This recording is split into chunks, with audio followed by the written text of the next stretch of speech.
resistance, fighting not only against the Nigerian government, but against the world. If you do not believe in what we are doing, then you better get out. We're not going to stop.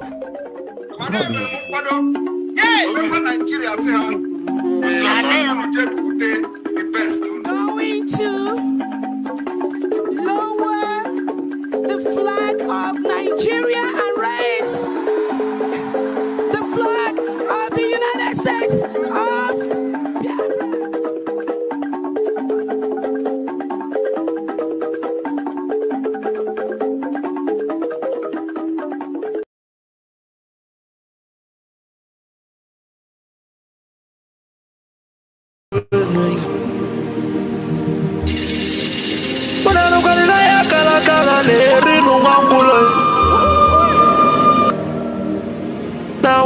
Na mose vive na kiti enui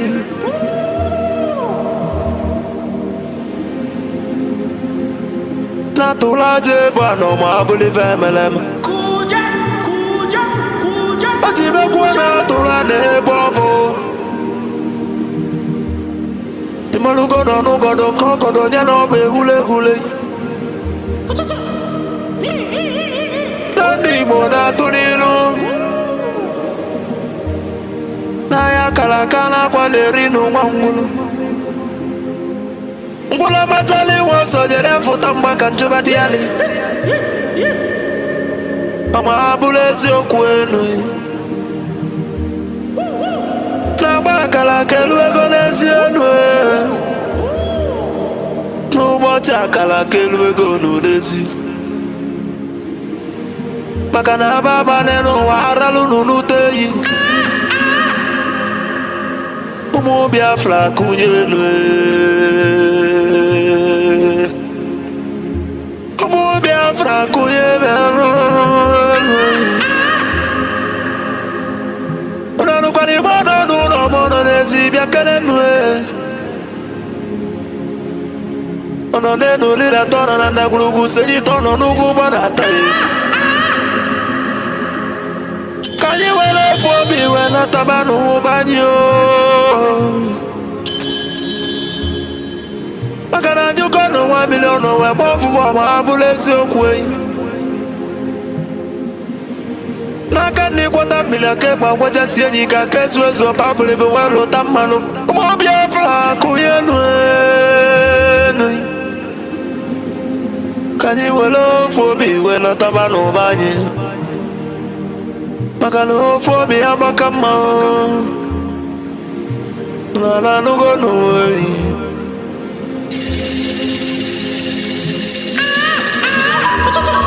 Biafra na bekele umunina Nkabo nkanyi Mwadati na ijele wanyi bekele mi Akwage bulu kwekene na fandi otu Biafra is our hope And the Biafra is our religion Nkodi na wata chieza muno bibu onye iwere ya Mwesi ya kene rugio Adubagwo chukwo Ikemba one of Biafra land mawem Adawuneli akala ya dike Mafondi mojiri diebu bebide bichevele mawem Abusikwo dogweji mali Igbo nini Dogweji malo Biafra miya Adumegwo chukwu Papa gisi kene logi Philipu Efyong Abusikwa nwoke kwuloku we kwusi okwu si na Biafra ekunye Na ya bụ Biafra ya tulugo wenata Una bulu na ya bụ Biafra ekunyigo Noko agule nwata n'aka na ele Abagisi kene logo onye ndu Mazi Nnamdi Kanu Amadike Biafra kede ebe Amadike Biafra Biafra State today for the simple reason that she has no jurisdiction to try me. None whatsoever. I came out of she stands accused from my case and cannot try my case. There are things that are happening in this country that a lot of you do not know. It is my duty to make that very, very clear to all of you today. Because the lies are too much. The lies are too much. I sent a petition to Biafrans, Dr. Ngozi Orabueze, is using her position for personal gain. Her son and her husband are facing corruption charges. They told them that if they convict me, this is what happens.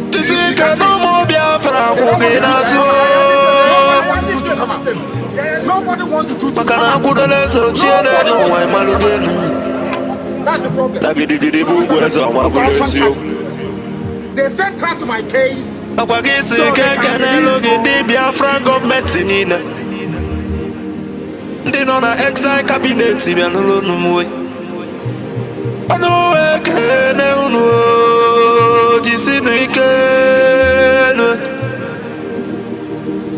na chukuna ndana ya ba unu baka no ya sulo be ya to kai maluge nuyi disionike akada lo monde Biafra revelation ami umu chukwu the angels of Biafra land be nuyi the great oracles of Biafra na no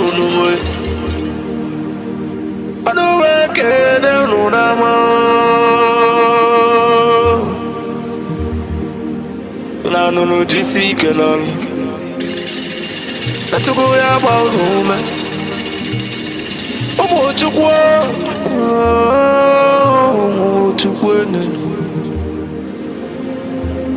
ase kana the prime minister HE Mazi Simon Weba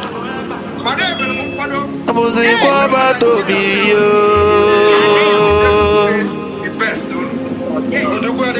atwalele omo Biafra bia no anonganga piotembe wile nabe I can show you will not see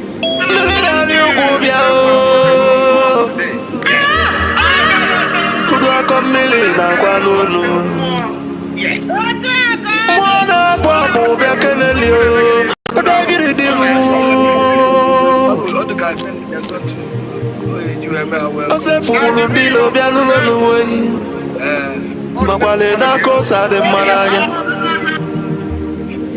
mweji mwagu kojilo sino de lonka sojilo yatiji sojilo we walasa ametena fu pasi ayele muzi kwe wa batobi ogada gidi ke bia lulu mweji kwala ni yo Tony tuko nyele ndi Biafra na no na beke nege asimo ya dele Biafra ni na mo asino ya dele no ni na mo mandanye na bono nwe no udela yi welien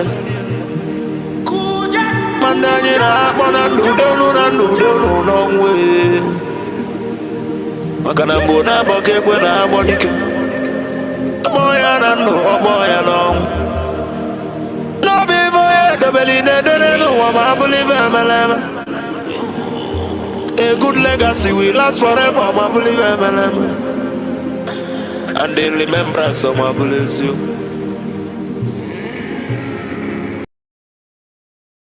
each and every one of you, and as I do welcome you as always, I will ask you to welcome those around you. I welcome you by saying good morning, good afternoon, good evening, and good night to some of you, because unlike any other, this very broadcast, simulcast on multiple platforms this very day, morning, noon, or night, depending on where you are, is being relayed right across the face of this very planet Earth. A lot of people are watching, a lot of people are listening, and many of you will be blessed as a result of it. And as I do welcome you, please endeavor, or should I say, try to welcome other people as well. My name is Nnamdi Kanu. I am the leader of the indigenous people of Biafra all over the world, the director of Radio Biafra and Biafra Television, and by the very special grace of the Most High Elohim, a servant of the wonderful people of Biafra. Regardless of where you are, as I said earlier, we are welcoming you, and we are going to pray as it is customary for us to do here. Once again, I welcome each and every one of you, and before we proceed, we are going to pray. As it is usual with us here on this platform, we pray because we are nothing without the Almighty. We are going to offer praise and adoration to Him as always, and I will, of course, should I say, unfailingly pray in the language of heaven. Some may misunderstand, some of them may try to misconstrue, but one thing is certain right now, in the presence of the Almighty God, Elohim, Adonai, El Shaddai in heaven, the angels are singing, worshiping, and praising the Most High with the very oldest language on the face of this very earth, the Igbo language. And that's how I'm going to pray.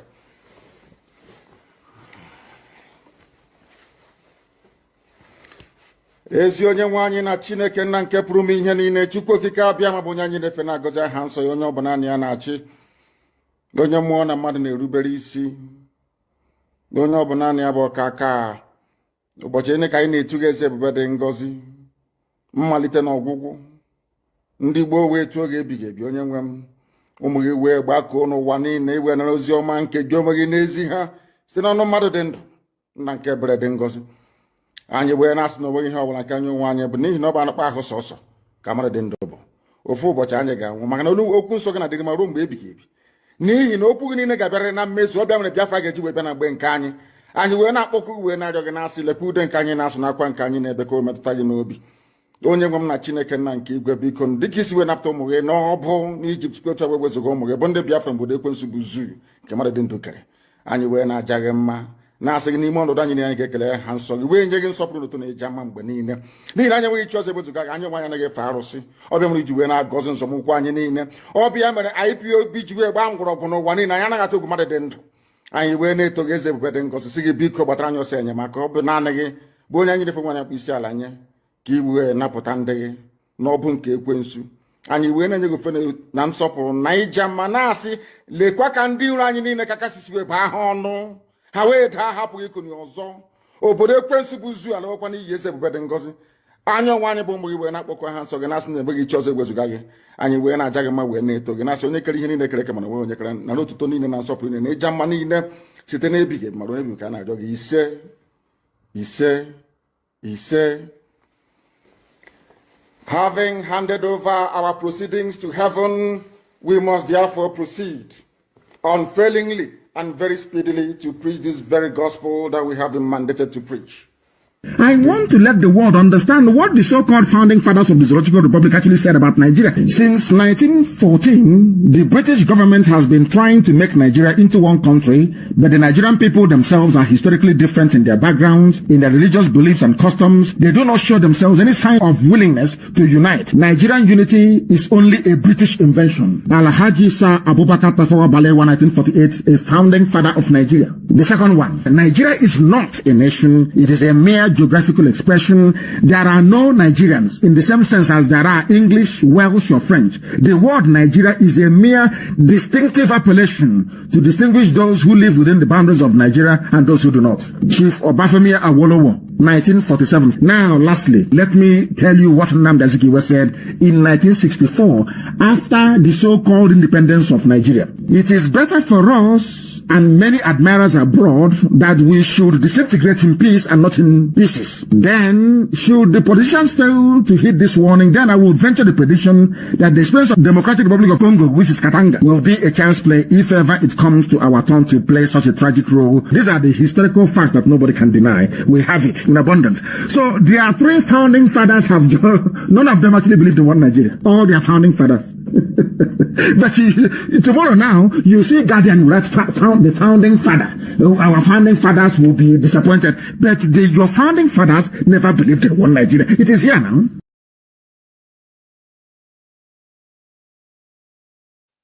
Is the question. Why is it that the Europeans are afraid of other countries within Africa, may follow up the breakup of Nigeria, and they would want to break up and form their own country? I want you people to ask yourself, why are they thinking like this? Because I have come across a lot of arguments where somebody will say, okay, they want to maintain Nigeria so that, because they are afraid. According to them, during the 1970 Biafra, the issue was that if Biafra, succeeded in breaking away from Nigeria, other African countries will want to follow suit. Now, I ask again, why are they afraid of that? My people, it is not about natural resources. Some people say they are afraid to lose natural resources. It is not afraid to lose natural resources. No. Of course, business is part of it. Business is part of it, which natural resources is also one of the factors. But this is not the issue.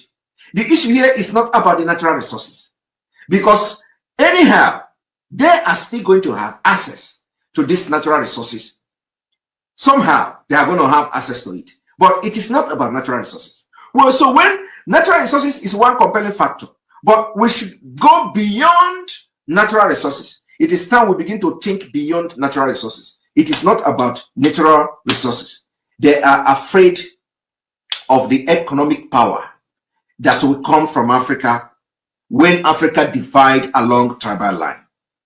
Because you see, they know, they are afraid for you to know what they know. So it is not about natural resources. If you are thinking that it is because of natural resources, my brother, somehow you are right, but you are not right completely. You are getting the main point very wrong. The point here is that they are afraid of you adopting the system that made them what they are today. And what is that system? Dividing your country along tribal line. And that is what we want to do. I want you people to understand that the liberation of Biafra has entered the highest stage in the history of Biafra. Not even during the war. I am telling you, it has entered the highest stage ever. And we are going to do everything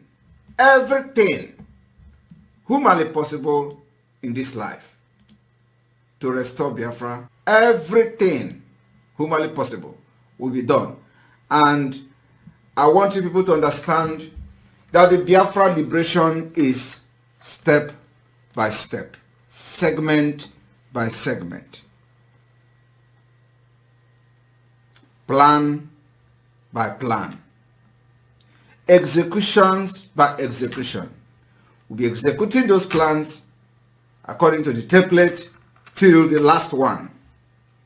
And Biafra. Let us go talk about the objective of your struggle and how do you intend to achieve it in practical terms?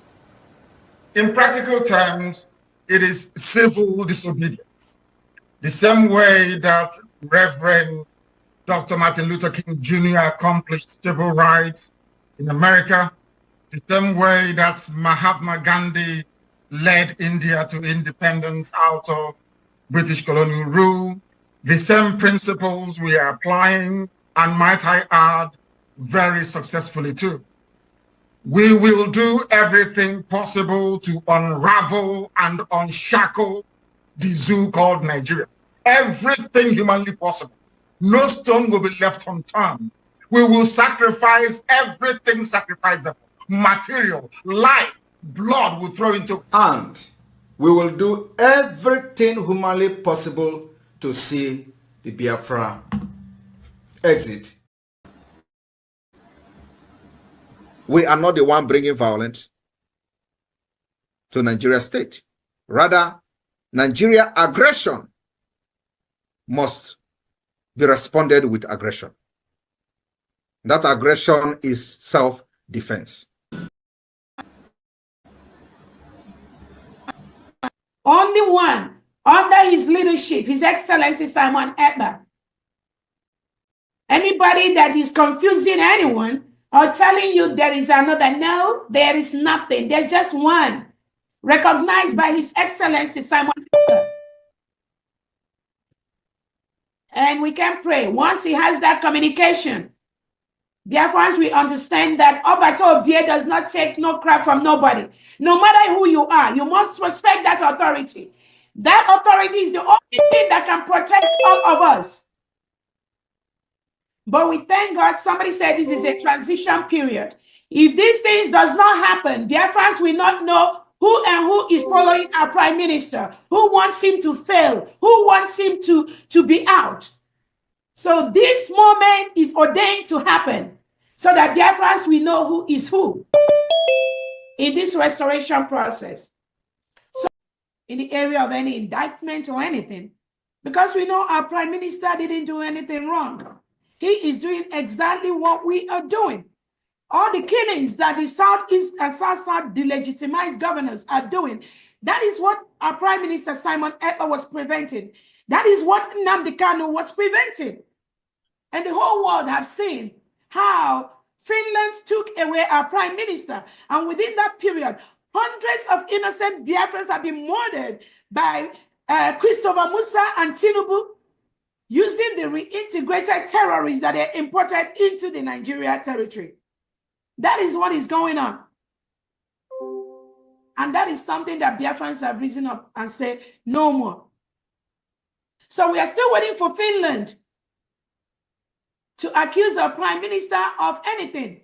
They've held our prime minister, going to almost 3 months now, 90 days. He did not commit any crime.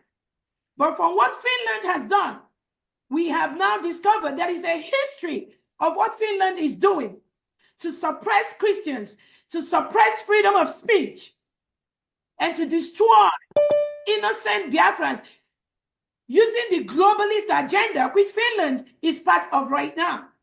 That is what Finland is doing. Prime Minister Simon Ekpa has not committed any crime. You put him away now, going to 3 months, because you partner with Nigerian state, a terrorist state that have very, very low score and record in human rights. Finland is now part of that. That is exactly what they're doing. How else could one explain holding our prime minister for almost 90 days without indicting him yet? You isolate him. You want to break him psychologically, and you think we are just going to sit down and watch you and your cohorts in Nigeria. Your cohorts in Nigeria, they will get it real hard. It's a promise. Welcome, welcome, welcome. Thank you for joining me on today's program. I welcome everyone that have connected to this platform, wherever you are connecting from. If you are watching us from TikTok, or you're watching us from Facebook, or you're with me here on David Herbert channel on YouTube, where I'm hosting the program, I welcome you. Thank you for being part of the program. I also wish you a very happy weekend. It is weekend today. And I also wish you a happy new month. So you can see this month of March is a double blessing. The very first day of the month starts with a weekend. Happy weekend. And the very first day of the month starts today also. Happy new month. We are marching to victory. I appreciate everyone that has been able to make it to this very wonderful month of March. I pray that Almighty God will give every one of you strength and power to overcome the challenges of March and march on into your victory and success. for those who are watching us for the very first time or those who are joining us for the very first time, I want you to understand and know that this platform where you are watching this program is a platform that is under the United States of Biafra. A platform that promotes the United States of Biafra. The United States of Biafra, under the command of our Prime Minister, Mazi Simon Ekpa Njoko, and on the supreme command of our supreme leader, Mazi Nnamdi Kanu. Today, under the leadership and control of the Deputy Prime Minister, Dr. Ngozi Orabueze, the COS, I welcome every one of you. In this very platform where you are watching this program, we do not come here to instigate violence. We don't come here to preach hate. We do not come here to attack people or individuals. We don't come to this program for saga or blackmail of any sort. We do not come here to speak against any race, tribe, or religion. What we are doing in this platform strictly is to promote freedom. Freedom for humanity. Everyone on the planet Earth has the right to be free to exercise their freedom at all times. The purpose of this platform is to bring to light the atrocities of Nigerian government against the Biafran people in Biafra land.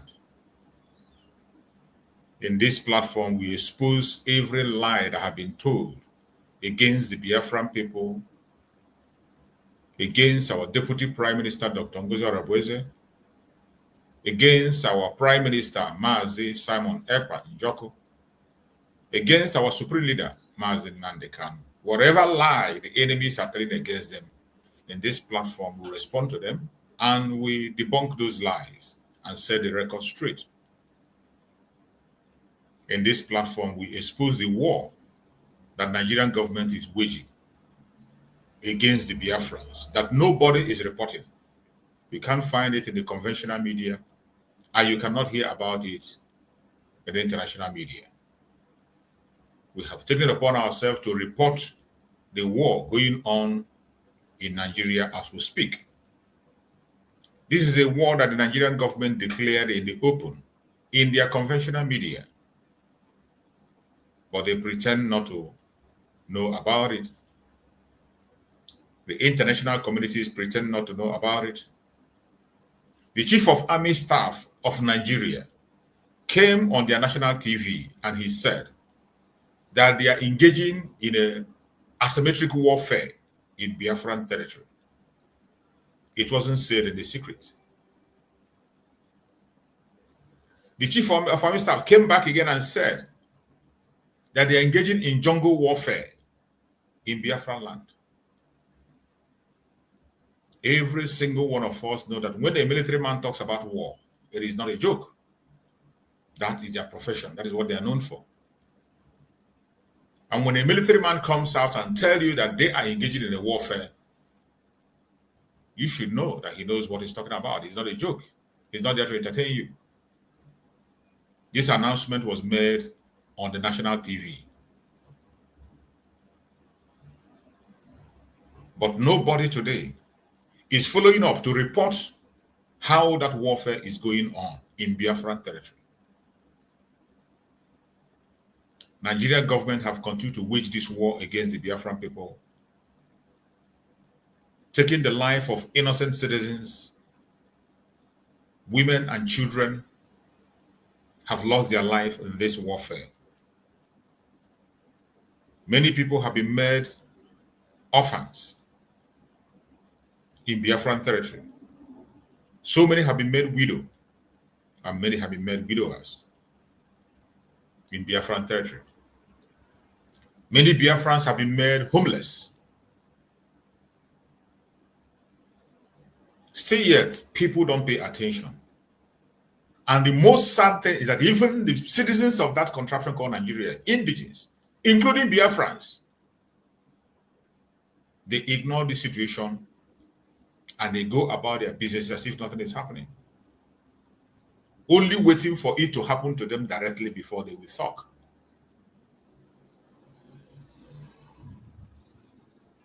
The fact is not that the warfare is not good. It is going on. But the citizens in that contraption called Nigeria, including Biafrans,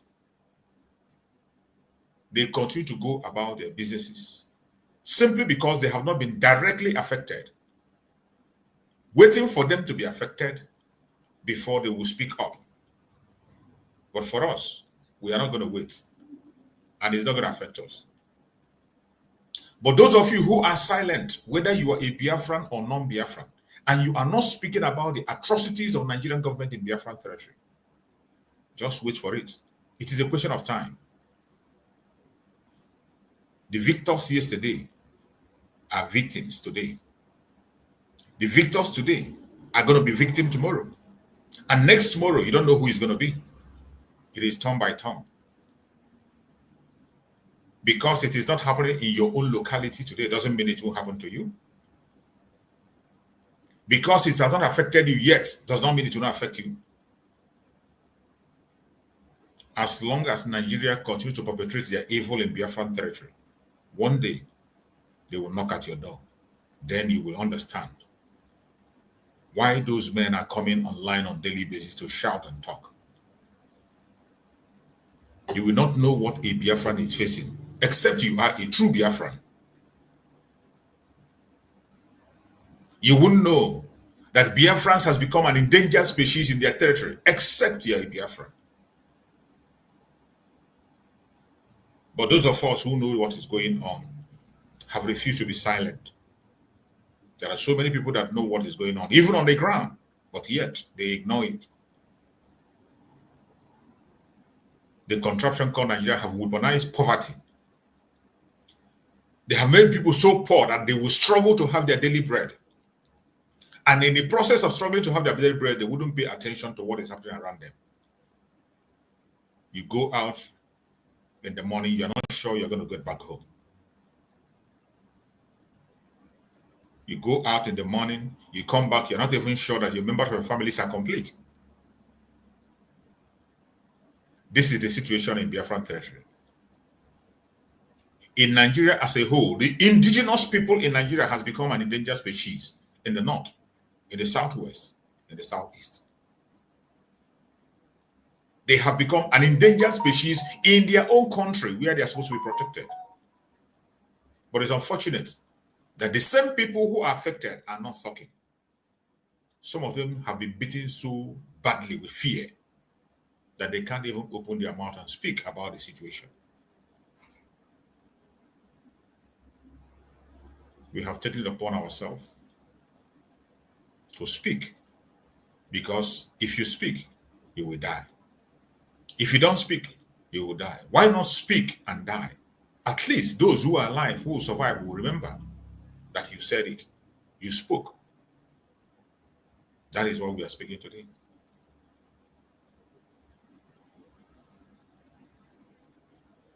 The chicken that was carried by a hawk is crying and shouting on the air. Not that the hawk that carried the chicken will leave it, but it is for the world to hear the voice of the chicken that is crying.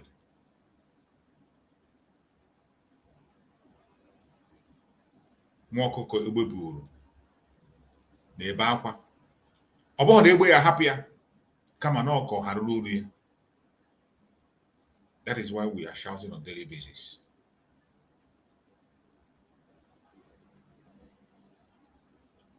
You might call us any kind of name you desire. You can insult us. You can say all manner of derogatory words to us. You can equally block our platforms and make it not a function. It will not stop us from talking. Even if it is one or two people that can hear, they will bear witness that we spoke. It is weekend, and we have come once again, as we always do. Our program here is always an interactive section, live on the David channel. Once you are able to make your way to the David channel, you can use the link and join us on the program. The link is on the comment section. Whatever question you have, bring it on. There is no boundary. The only thing that qualifies you to join me on stage on the Biafra channel and ask a question is to be a human being. There is no law that stops you from joining here and air your opinion.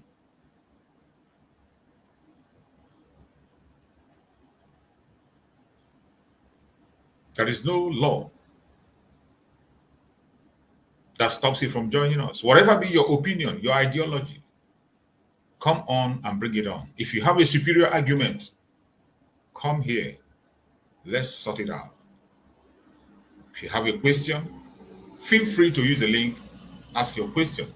You have an objection, you have a prayer to make, click the link and come in. You have all the time.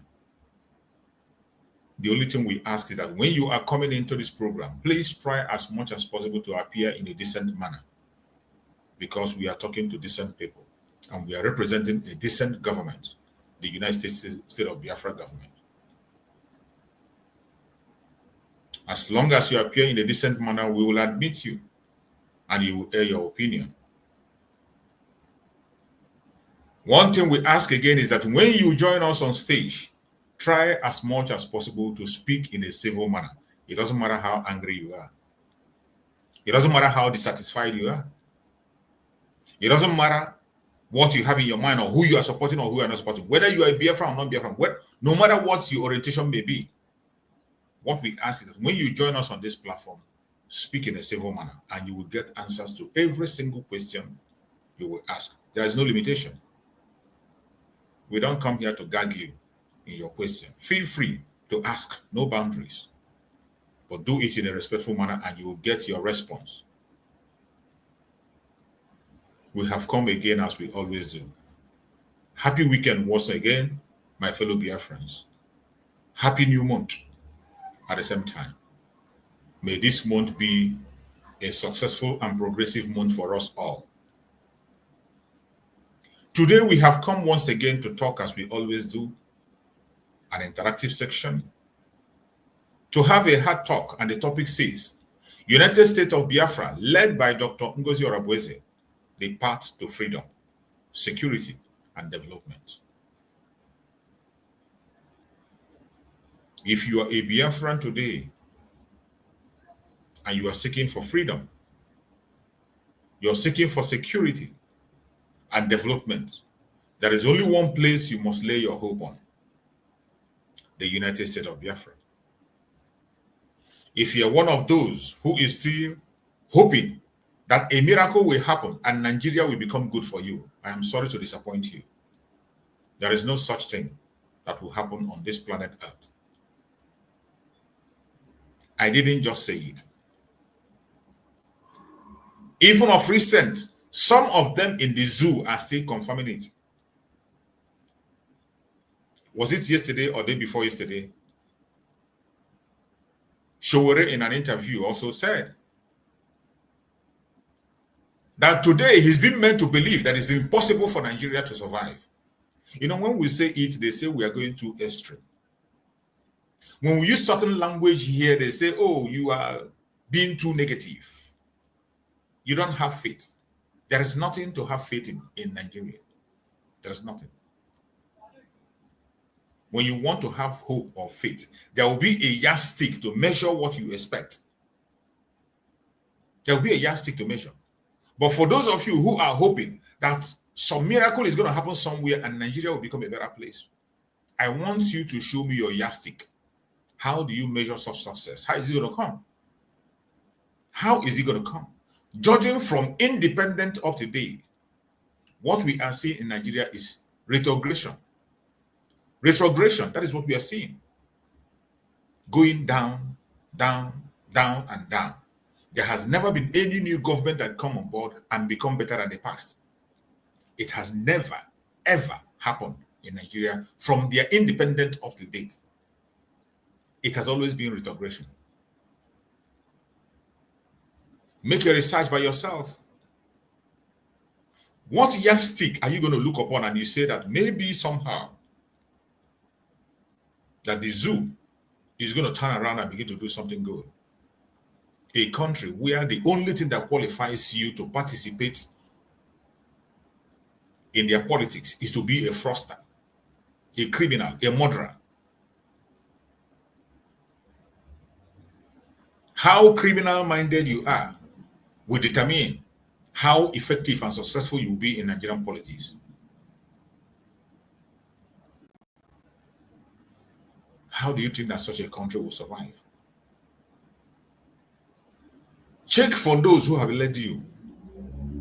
This is a country that has brains. Individually, there are people who are more than qualified individually. There are people who are trained, more than qualified individually in that country. But when it comes to leadership, there is nothing to write home about the leadership. It is sad, but that is the man. That is the truth. It does not matter what you think. It doesn't matter how you feel. The earlier you begin to face the reality of today, the better for you and I. The earlier you face reality, the better for you and I. Why are you waiting for it to happen to you before you react? I feel so sad when I see some people who are Biafrans, people from the old southeastern region today, somehow still believing that something is going to work out for them in the zoological republic called Nigeria. It is impossible. And I'm not just saying it. So many people have said it in their conventional media, but many of us are not paying attention. For you to believe the fraud in Nigeria, for you to believe that somehow a miracle will happen and things will begin to go well, there will be a yardstick to measure that. I want you to tell me, what yardstick are you going to use to measure that Nigeria is going to be better somehow? More especially for those in Biafra land. Even with the revelations that are coming today about the evil plan, the propaganda, the blackmails against, the lies they have told against the Biafra people. Even with that revelations, confessions that we have known even before now, the government continue to put in place policy that will destroy our land. Policy that will make sure that Biafrans do not succeed. They continue to put it in place. Look at their leadership, from the very top person to the last in the leadership. They are all fraudsters. People that have criminal cases home and abroad. They are in leadership. And how can such people give you something good? This is where we found ourselves. But unfortunately, we must continue. We will not give up.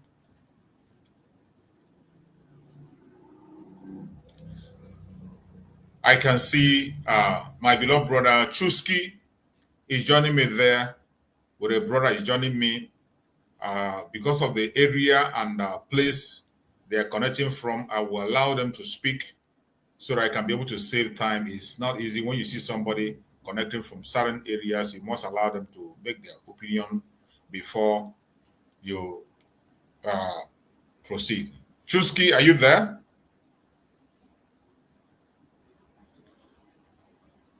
Chusky is not there. I think he's not there. He's not there. If he's not there, then I have to continue. When he comes back, I will. Hello, sir. Good morning, sir. Good morning, my brother. You're welcome. Thank you, sir. It has been a long time, sir. Been somehow busy, but I'm still following up, sir. I understand. It's not easy for you to be able to catch up most of those times. I really understand. Thank you so much. It is not easy, sir. Yeah, I've been following everything that is happening.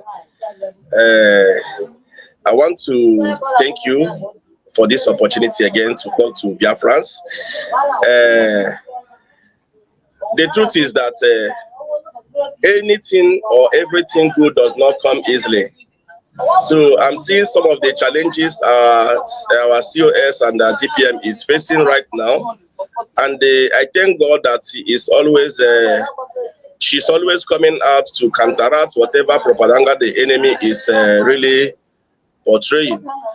But I want to tell Biafrans that any person or group of people that is not doing anything or fighting for the realization of Biafra, and the person is just busy criticizing somebody or talking against somebody, that person does not really meant well for Biafrans.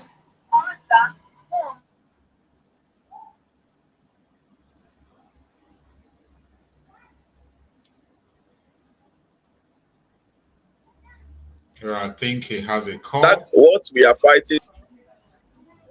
Oh, okay, yeah. The call has left, yeah. So the truth is that we should all be focused. Look at the level of achievement our DPM has achieved within a short period of time. I saw our international passports, which is forthcoming, and the other effort that has been made, because I was reading something that the United States of America has also recognized Biafra. Absolutely. So it is not it is not a child play at all. It is not a child play. So I want to tell Biafra that we should all put hand on deck to support our governments. We have no two governments, only but one government, and that is the government of United States of Biafra, as our Prime Minister has laid the foundation. So, and I want to also use this opportunity to encourage Biafrans to pray so that our Prime Minister will come out soon, so that all this shenanigans will stop. Because I know that Biafrans wanted by all means to hear from him. They want to really, some people are really, they just put their hands, they don't know where to belong, because they are biased. They want our Prime Minister to say, come out and tell them this is the right place to follow. But I want to tell them that that's not what our Prime Minister is going to do when he comes out. He knows already that our COS is the right government. So what he will do, I know, is just to make sure that he reconciles. Because if you really know what happened, like our Prime Minister, all these shenanigans that started even before the declaration, but he decided not to bring anything on air, so as to not to bias Biafrans. Yes, so as to not to bias Biafrans, so that to make them to be focused too. You understand? So that is why he keep whatever shenanigan that is happening out of the media, so that let that declaration happens. Because if he brings it out, that declaration would have not taken place. There would have been a lot of disputes. So that is why he kept silent and allowed the declaration to take place. Now the declaration has taken place. So when he comes out, he will do some underground wars, though he's going to refute, he's going to tell the world what happened and what really happened. You understand? And they follow reconciliation processes. But the truth is that no matter the type of people, I'm surprised with Pastor Vam and Ogenkiro. I'm really astonished, honestly speaking. And I want to also use this opportunity to tell Biafrans, anybody that is speaking and while speaking is blinking his eyes is a criminal. They should go and watch Ogenkere anytime he's talking. They should. This is my personal observation. Whenever you are lying, your eyes will be blinking without stopping. Go and find out what I'm saying. They should monitor what I'm trying to tell them now. And anytime you're lying and you're blinking your eye, you are not saying the truth. So you have a deceitful mind. No matter how he tries to convince Biafra, we have already chosen our government, and that is COS, and that's final. So Biafrans, you should not be deceived at all. Let us be doing everything together to make sure that this Biafran comes and without hinges. And like some of us are thinking we are going to fight a war. No war. We are not going to fight any war, because the movement of our COS is diplomatic. Very, very diplomatic. It's not arms carrying something. It's just because the reason why there is it looks as if there is a fight or there is war is because of the Nigerian terrorists are coming to attack us while we did not do anything. They just want to give us a secret spying, They want to secretly eliminate us. So, but we have to let the world know what they are doing. You understand? So, Biafrans, let us put hand on deck. Let us support our COS financially. Any other means we can do that. Thank you, sir. Thank you so much. I have a colleague, a brother, and a friend who is also part of us. But he wants to use this opportunity also to talk to Biafrans. And if he has questions, he will ask you, sir. Thank you. You're welcome. Okay. Thank you, sir. Good to see you, sir. Please, I have one. I'm a Biafran. I have one question. I'm beginning to see that the focus now is, going towards our Prime Minister channel, but nobody's talking about our Supreme Leader Nnamdi Kanu. Everybody's talking about someone else. Is there any division? Because I believe Nnamdi Kanu should be the focus. Yes, he's the focus. He should be the focus, 100%. He's our leader. He's our leader, and all of us will love him. But nobody's talking much about him. They're only talking about Samaneba. Samaneba is also good, but Nnamdi Kanu should be the most prominent one to talk about. Thank you very much, sir. Thank you so much for that very question. Mazi Nnamdi Kanu remains the supreme leader of IPOB, unchallenged. Mazi Samuel Ekpa is his follower. Yes. Mazi Samuel Ekpa is a follower of Mazi Nnamdi Kanu. He is just like a second man to Mazi Nnamdi Kanu. There is nobody who is competing with Mazi Nnamdi Kanu on that post of leadership. No. God bless you, sir. In the United States of Biafra government, Mazi Nnamdi Kanu have his place permanently. You don't compete with it. It's just like when you talk about Iran, you have their supreme leader in Iran. Yes. Who decide what happens. They have their prime minister, they have their president, but they have the supreme leader who takes charge and decide. That is how it is. But Mazi Nnamdi Kanu, there's no competition there. So when you see like maybe as if people are forgetting, nobody is forgetting Mazi Nnamdi Kanu can never. Who are you? How can you forget Mazi Nnamdi Kanu and talk about Biafra? Oh, God bless you, sir. When you are talking about Biafra, you are talking about Mazi Nnamdi Kanu. The popularity of Mazi Nnamdi Kanu cannot be challenged. The only reason why it seems as if we are talking more about Mazi Samuel Ekpa now is because of the issue of Mazi Samuel Ekpa. It's just 3 months ago. Just 3 months ago, and pressures are mounting. We are just mounting pressure on Finland government to make sure they do the needful. We are making sure we keep that information so that they cannot be able to manipulate it. The same thing Mazi Samuel Ekpa did during the time of Mazi Nnamdi Kanu. During the time of Mazi Nnamdi Kanu, they were trying to hide it and make sure that we, the Biafran, forget talking about Mazi Nnamdi Kanu. But Mazi Samuel Ekpa did not allow that. He did not allow them to forget. That is why he continued to make any noise. And anytime you mention Mazi Samuel Ekpa, the next person you mention with Mazi Nnamdi Kanu. Whenever Mazi Samuel Ekpa is mentioned, Mazi Nnamdi Kanu is mentioned. So that is the same thing we are doing now. We don't want to make them sweep Mazi Samuel Ekpa under the carpet. In the case of Mazi Nnamdi Kanu, nobody, no human being can take it away. Mazi Nnamdi Kanu is already noticed by international communities and it's in the front line. In every organization that is talking about Biafra, except you're not talking about Biafra. If you are for Biafra, everybody has to know that Mazi Nnamdi Kanu remains the leader, unchallenged. There is no competition in that area. Thank you, if you are not fighting Nnamdi Kanu, it means you are not fighting for Biafra. Whatever you know you are fighting for, go ahead and fight for it. We don't care. But when it comes to the issue of Biafra, Mazi Nnamdi Kanu remains the leader, unchallenged. So let people don't feel as if maybe we are talking much about Mazi Samuel Ekpa and another. There is no how. Excuse me, sir. If not Mazi Samuel Ekpa, Nnamdi Kanu would have been killed. Absolutely. That was what they wanted to do. Because it was his constant noise and constant information that is being given to Biafrans that made them to act from their mind, to change from buying Mazi Nnamdi Kanu. If not, I think I remembered a lot of time. I have said this before. There was a time, according to Remy Juice, he said that one of the senator relatives called him and told him that the Southeast, they have made arrangements that what are they going to do about Nnamdi Kanu. They all agree that is to buy him. You understand now? So when the information gets to the Muju now started shouting, look at what is going to happen, look at what they have planned though. They now know that the secret has been made known. They now shrink back again. So anytime we are talking about Simon Ekpa, at the same time we are talking about our leader Nnamdi Kanu. Absolutely, you can't separate them. They are separate. So anytime we are shouting for Simon Ekpa, probably we are also shouting for our Mazi, our leader, because they tried to compromise him. They have made all sorts of promises to stop agitation. That is the only condition that will make him to come out. And he refused. He said, no, I cannot. You don't take away my birthright. and asked me that is because if you want to keep me here, keep me. So this is also what we need to let Biafrans know, that every effort is still going on in order to make sure that our leader comes out unconditionally, without being under the bondage of any promises or anything.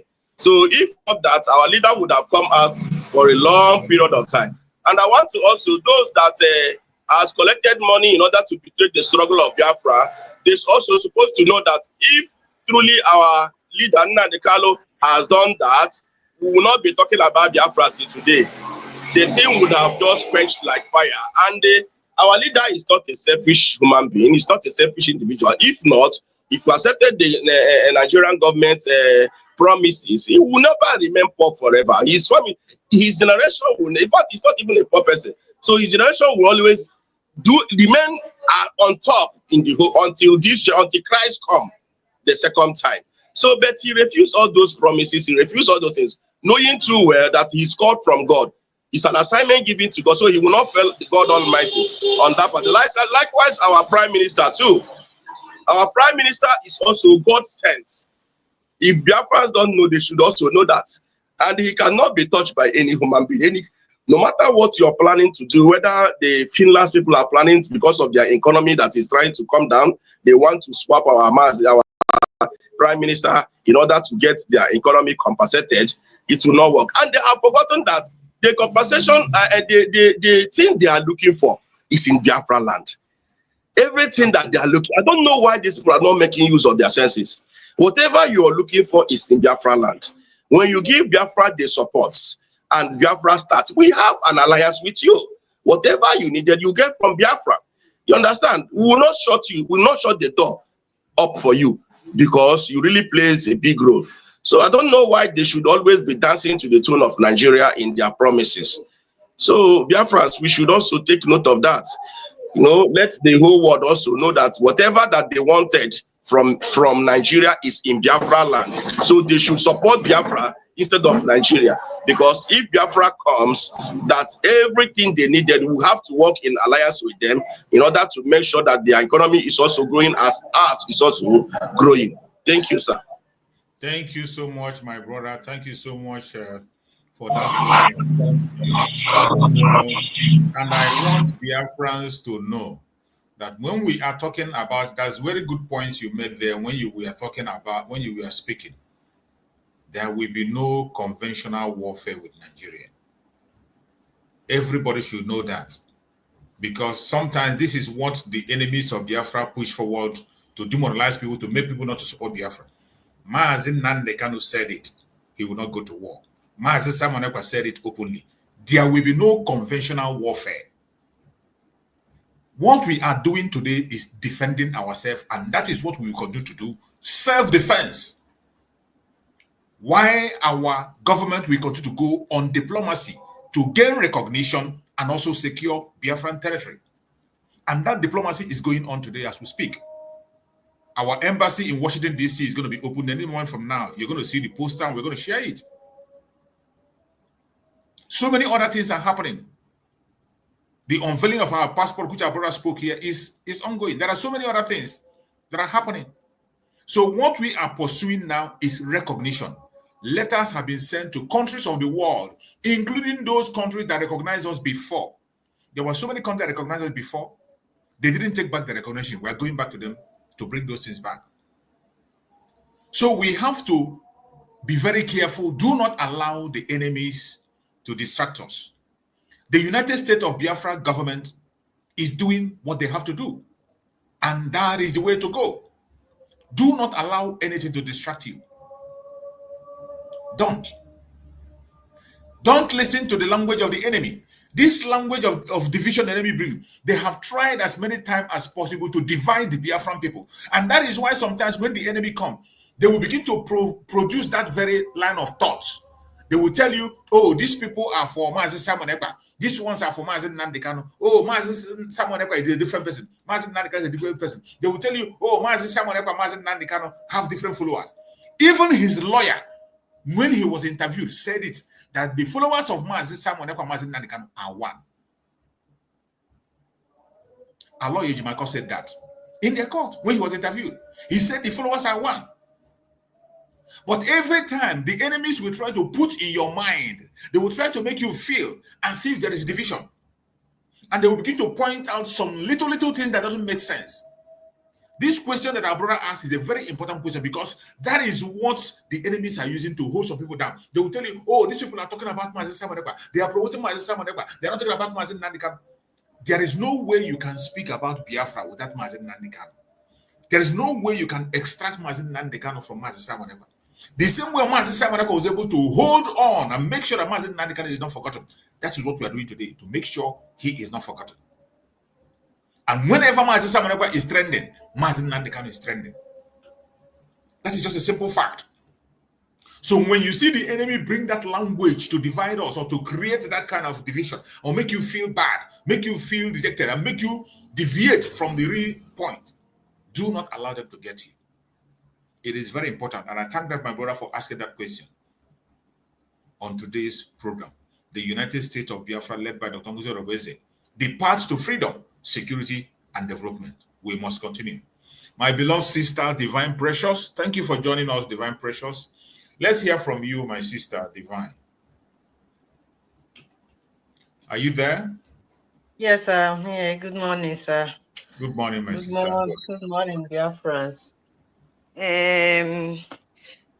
My brother that just spoke before you brought me in by the question he asked, as in nobody is talking about our leader and our PM anymore. You know, one thing with this movement is that if you are not spiritual enough, if you are not seeing it beyond what eyes can see, you will always be a kind of victim of confusion, being a kind of in a state of confusion. So what I want to add to what you have told him, because you have said it all, is that it's not about that nobody cares. I will start from the time that our PM was kind of trying to do everything to make him come out, and even sue them to court. You have seen how everything went, and it seems as if everybody kept a kind of blind eyes to what is happening, even to the whole world, even to the UN that said he should be released. Nobody is like questioning anybody. Why have they not done the needful? That should be a kind of insight to tell you that even to this our PM, it's not that his own is not being a kind of they are not doing, the government is not doing their possible best. Our DPM, even when before the redeclaration, she went to Finland earlier. I believe, I don't know maybe what she have went there for, but I believe that is to know if they can do anything possible to make sure that our PM was in that occasion. But finally, you have seen how everything went. I don't know if my brother that asked this question is still around, because that is where I'm trying to come out from. And some time ago, somebody just said something that relates to what we'll be looking around to see how all these things are connecting themselves. Our PM once said that we are using diplomatic different dimensions. There's a way that he said it, multi-dimensional system. If you use a kind of writings to reach them, they didn't hear. You use words to read them. You use even action, they didn't hear. You use your senses. You apply sense. It's not if somebody is not talking, that doesn't mean that that person is not hearing. And if person is not putting action, that doesn't mean that that person is not strong. Sometimes you need to use a lot of, it requires a lot of sense or wisdom to pursue this kind of movement, or to achieve your goal in this, especially this our own, is very, very, very difficult, and very, very, very there's a lot of things you cannot understand ordinarily. You need to apply wisdom and grace to overcome it. So these two people, our leader and our PM, it's not that they are not doing their possible, but sometimes you will not get it. But how I understand is just as our PM said it, that it will be miraculously, and it's happening now. All this confession that is going on, even all this denial to Nigeria, all these shame things, it is coming to our favor, because it's referring to what they are doing to us, and that is how it is coming to the end of what we are asking God to do for us. Because if you don't have gun, you don't have things to fight our enemy, but God is using another way to give us victory. So I will not talk much than to say that Nobody should be of a kind of confused of what is going on now, because I know that God is about to finish what He started. We just like all the knock or cocoa. Than to start shouting and the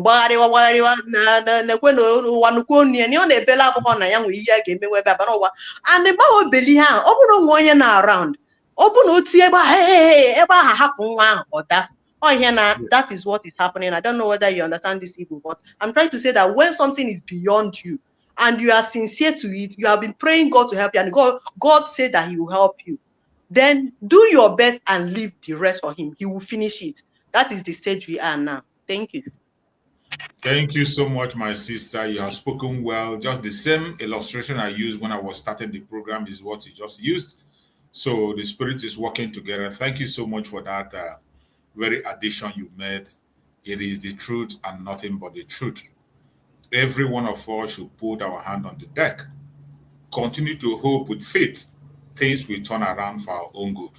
No matter how the enemies try to blackmail, push their propaganda, push their attack, everything will definitely turn for our own good.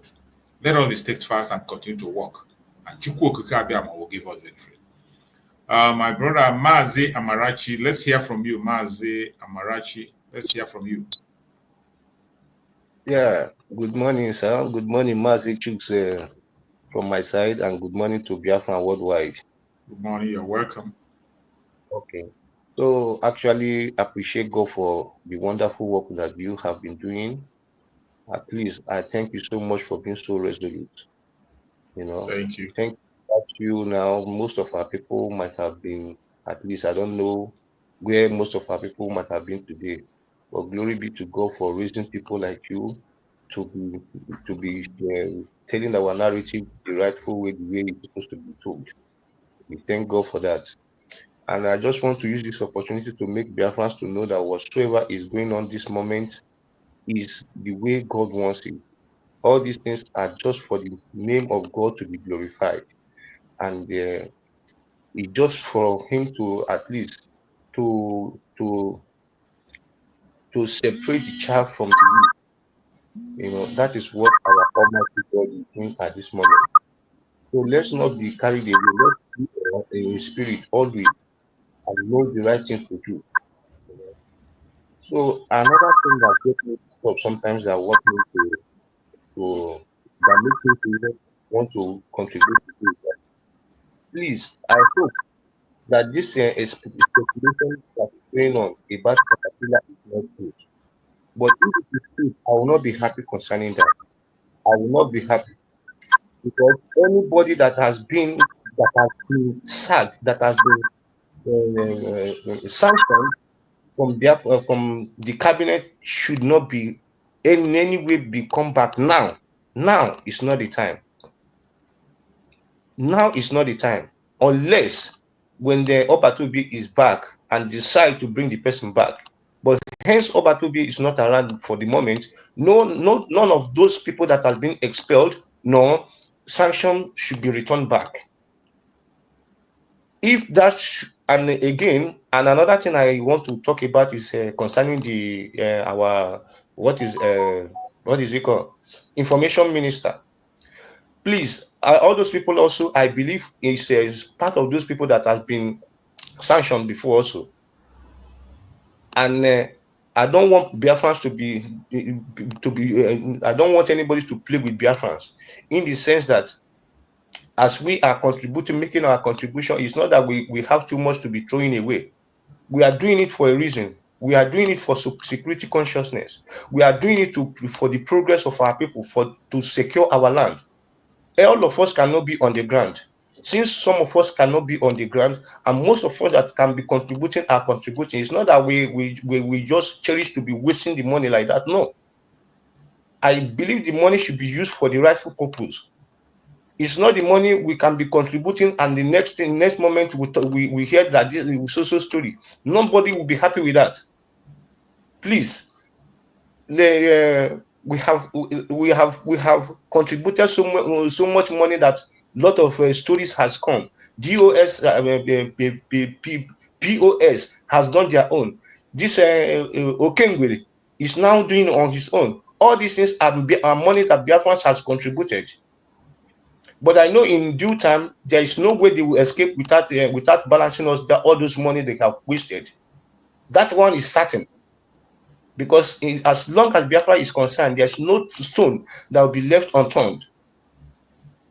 They should just put that to their dead skulls.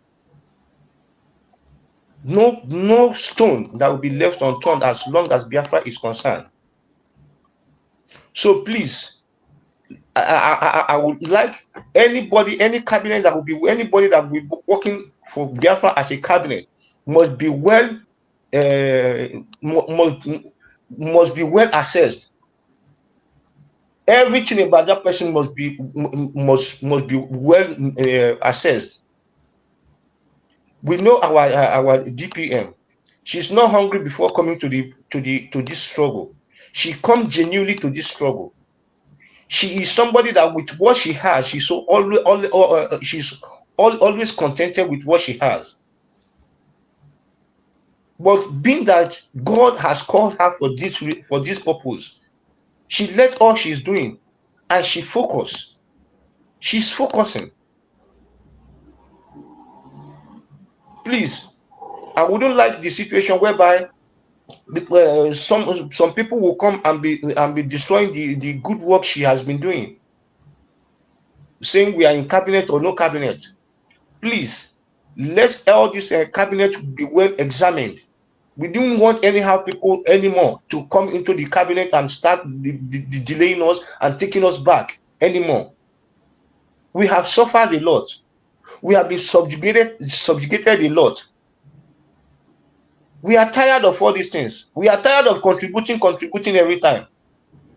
If that should be the case, now even the defense minister, as we are talking about, he has never one day show us any current movie, any current video of what our men on ground are doing. Are we not supposed to be fed with all these things? All those things are the things that are supposed to be encouraging us for showing that our money is going somewhere.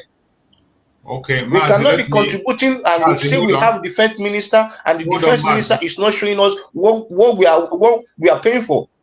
Mazi, and this defense minister has been there right from when prime minister has been around. Can you hear me, Mazi? Now that prime minister is not around, his work, his duty has to be intensified now. Very, very intensified. Can you hear me? The defense minister is one of, I believe, he's one of those people that was sanctioned some time ago too. He's not listening. So anybody that was sanctioned, please, we don't need anybody that is being sanctioned before to be part of the cabinet. That is all I just need. Can you hear me now? Can you hear me, Mazi Amarachi? Can you hear me? Thank you very much. This is all I just have to contribute concerning this until something else come up to say. But for now, this is what I just have to say, because according to the topic we are talking about security, and this is something that is more important to me, because our land needs to be secured, our people need to be secured, our people's life and property has to be secured. Thank you, Mazi Amarachi. Can you hear me? Thank you very much, sir. Yeah, thank you. You're not. Can you hear me? Can you hear me? Amarachi, can you hear me? Wow, he can't hear me. It's unfortunate he can't hear me. I wanted to respond to what he said. So regarding to what Mazi Amarachi was saying, he's not hearing me, and I just wish he can be able to reconnect. Mazi Amarachi, try to reconnect back and so that you can be able to hear what I'm about to say. Because your line of thought on what you are saying is very important to be addressed. When Mazi Amarachi was talking about bringing people back who has been removed from the United States of Biafra government and then bring them back again in the cabinet. On that very issue, I want Mazi Amarachi and every other person that is listening to mind where you are getting your information from. Mind where you are getting information from. You have to be very sure of what you are saying before ever you say. That is why it is not good gambling into any issue or any platform that doesn't have concrete information. When we talk about the government of the United States of Biafra and the cabinet, there is a way the cabinet is being run. From the time Mazi Simon Ekpa was there is a way he run the cabinet. When Mazi Simon Ekpa gives somebody a public sack and announce it, once he announces it in the public, if it's the one that the public needs to do, he will announce it in the public. And everybody will hear about it and announce it. There are certain suspensions he gives. When he gives suspension, he doesn't announce it. It's not been announced. When he suspends somebody, he doesn't have to announce. And in the cabinet, so many of the suspensions are not announced. And whenever the person comes back, stays, when the suspension, you stay the time they have been suspended, the expires, you come back to the government. So there are things that function, there are ways that function. That is why before you begin to talk about an issue or begin to speak, you have to be very, very careful and be very, very sure. So you don't end up discouraging others or putting wrong information out there. The government of the United States of Biafra has a way it functions. From the time Mazi Simon Ekpa is there, when somebody is suspended, if it is dismissal, if you are being dismissed, Mazi Simon Ekpa will announce it. The public and the Biafrans are going to hear it. It will be announced. But when you're given a suspension of that, it will be announced. And after your suspension, you can come back to the cabinet, take another appointment, and continue after interrogations and things have been made forward. And those things are done within the cabinet. It's not in the public view. And it's not something that the cabinet will come and begin to explain to you how they did and how they didn't do. The information that need to be out there is when somebody is dismissed from the government. If it's dismissal, most of the time, the prime minister will announce it in the public. So when those people who are telling you that people who were being sacked are brought back, you don't know, they are not giving you the right information. They are not giving you the right information. As it stands today, there is nobody sacked that is in the cabinet. There is nobody sacked under the government of our prime minister, Mazi Simon Ekpa, is in government. And everybody in that government today, in the government of the State of Biafra, Mazi Simon Ekpa is aware of them. He knows them. He knows them. He approves them. Every single person in that cabinet. So when people begin to throw this word out there to confuse or to discourage Biafrans, don't buy into it. It is much, much better you filter the information you listen to and where you get your information from. Very, very important before you go ahead and run with it and discourage yourself. And some of this is what is giving some of our people headache.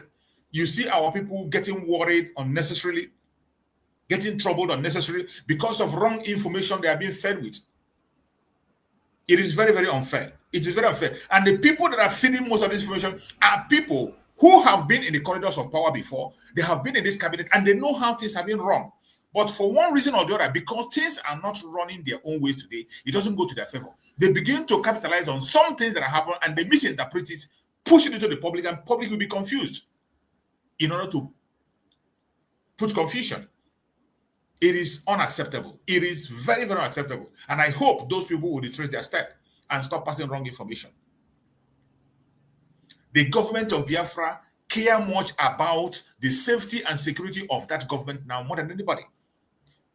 The cabinet is much more worried bringing outsiders, much more worried bringing saboteurs than you think you are. When we talk about sabotage, the people that are much worried about sabotage is the cabinet themselves. How will it be something that is handed over to you? You allow somebody to come into it and sabotage it. And when Mazi Simon Ekpa come out, what are you going to give an account as your stewardship? With what face are you going to look at him? So everybody should know that the people that are much, much worried about sabotage is the people in that cabinet. They are worried more than any other person. So for you to begin to insinuate or imagine that they will bring somebody who is going to sabotage or somebody who has been sacked. I'm talking about sacked, dismissed.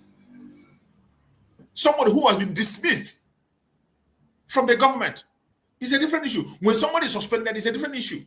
Suspension is a different issue. And when the issue is serious, Mazi Simon Ekpa will always announce it. And I will tell you, those people you are telling me today that those people that they are feeding you stories, telling you that they were dismissed, tell them to get us a video, because when Master Samuel dismiss somebody from this government, you will see a video proof. He will come and announce it and tell you that this person from today cease to become a part of this government. The person can continue to fight for Biafra the way he wants to fight it, but when it comes to the government, you are not part of it. He announced it. There are video evidence of people who have been dismissed from this government, from Mazi Samuel. The video evidence is there. So if you have any video evidence of anybody they are talking about that have been dismissed, that you find in this very government, please do me a favor and send me that video. I am going to play it live and I will forward it to the government. I will play it and forward it.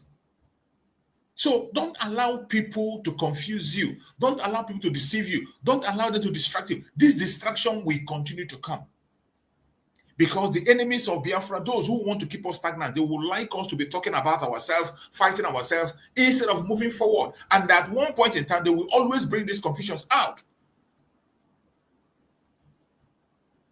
In every government of the world, or in every offices, there is suspension. When somebody is suspended for misconduct or misbehavior, then when you stay your suspension and your suspension time is over, you will come back to your office. You learn your lesson. After reprimanding you and giving you the conditions and you meet up the conditions, you will be back in the office. But when you are dismissed, if you are dismissed, you cannot come back. If you are dismissed, you cannot come. And that is why even offices, when offices dismiss somebody, they will write it in newspaper. They will announce it in conventional media so that everybody will know that this person has been dismissed. Just like when you dismiss somebody from the army or from the police, they will write their name. They will put it in newspaper. You will see it. In the same vein in this government, when somebody is dismissed, you will see the video clip. Mazi Samuel will come out and announce that this person from today, you are no longer part of our government. You can fight for Biafra. There's no problem. You are a citizen of Biafra. Nobody can stop you from fighting for Biafra. But when it comes to the government, you are not part of it. He will announce it in public. He will announce it in public. That is how it is done. And there are video evidences of people that have been dismissed. The videos are there. Everyone that have been dismissed, their videos are available. They are all available. You will see my sister say from today, this person ceases to be part of the government. That is how it's done. But when it is suspension, after a suspension, anybody can go for suspension. I can go for suspension tomorrow. Anybody can be suspended for one misconduct or the other.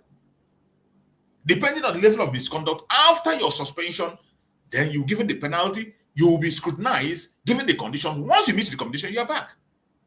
And Mazi Samuel doesn't announce that. He doesn't announce it in public.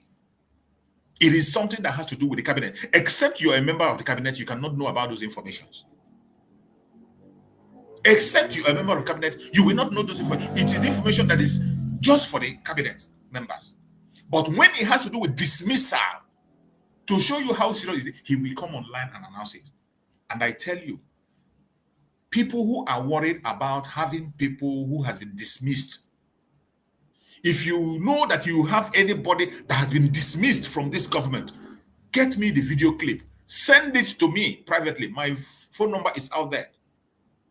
My phone number is out there. Send it to me. I will personally conduct a program with it. I will play it on the live program like this. You will see it. And the government will take action. I will send it to the government in case they don't see it. I will take it up to their cabinet meeting.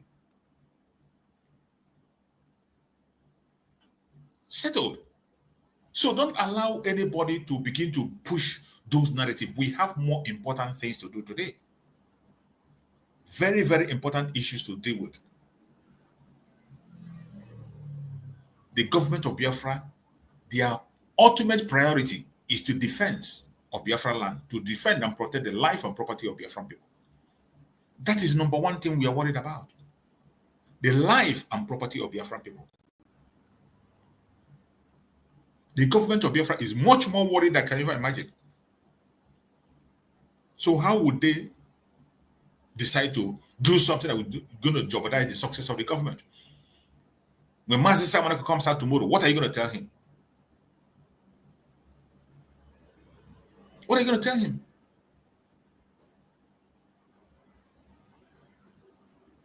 What are you going to tell him when he comes out? And some of us want magic to happen. Sometimes when people come out, we always talk about the negative side. You are only mentioning where the government have not done this, have not done that. Can you be able to sit down and begin to list the success that the government have been made for the past 3 months? Only 3 months old. 3 months old government. Go and check and look at the success they have made so far. With all the distractions, with all the attack, with empty treasury. Empty treasury. When the government came in, empty treasury, there was nothing there. The Minister for Finance took every single penny the government had and went away with it with his group. And all this kind of attitude is possible because then we were running as an organization. All these things, both from the time of Mazen Nandekan, some group took money and run away. Time of Mazen Nandekan and Samuel Ekpa, some group have taken money and they go their separate ways. And today we are in a government. The previous one that happened, we are happening because we don't have a government. It was just like an organization. But now that we have a registered government, a nation, United States of Biafra, you can't do that. You can't do that because you cannot have one person that is signatory to the finance of the United States of Biafra. It is not possible. Nobody can hijack our money again and run away. It will not happen. And those are the lessons that have been learned from the past. Don't expect the United States of Biafra government to do what will be done in years, in one day. It is not possible. There are certain things that will take time. It will take time. It will take time for us to get there. Why don't you give the government that time? Why don't you focus your attention on counting the successes of the government? The government have made great success. I have not seen anybody come online here and begin to enumerate and talk about the successes of Biafra. Every time it is about where there is a setback, where there is a setback. And those setback is not something that is not going to be fixed. These are things that is going to be fixed. Some of them are already fixed. And some of them, fixing them is going to be difficult because of our nature. Because it is difficult for Biafrans, mainly our Biafrans, so many of us, it is difficult for us to accept the change. When there is a change, it takes time for us to adapt to change. And because it takes time to adapt to change, the government cannot come and do Tibozo if you don't agree with me. No. It has to take time to convince people. Conviction, until we now get it to the track. Today we are running a government. Just like when we are talking about decentralization of the military. In that decentralization, that is the right thing to do. Even the Zoological Republic government, what we are already doing is what they are borrowing to do. We talked about self-defense and pass it to law. Nigerian government borrowed it and they are now talking about it. The DSS chief was in a program talking about self-defense, the same self-defense we have just written down. These are things that have been in place within 3 months. Government that have been in power for many years are following up and doing what we are doing. These things takes time. It takes time. And when you mention it, just like when we talk about decentralization, when you talk about decentralization of the military, some people who were in the open field before get angry. They felt that their own authority and power be challenged. And they misunderstood it. It is difficult for people to accept change, even when the change is in a positive way, to help them. It is difficult. But with time, people begin to understand. Just like in that Liberation Army. Today, they are understanding. Today, they have fallen in line and they now understand that this centralization will not harm them. Instead, it will help them. It will help them. It will make their work easy. Because it will not be right. Before you will move from Olu State to Owerri State, from Owerri State to another state, Ikumese State, before you make all those movements, you might encounter danger on the road. And you might lose men along the line. You might lose men along the line. It is risky. So why not you decentralize? Every region, zone, every state have their own defense. Every state have their own, so that when there is a problem, the reinforcement will be fast. The process of reinforcement will be very, very fast. And that was why the decentralization was spoken about.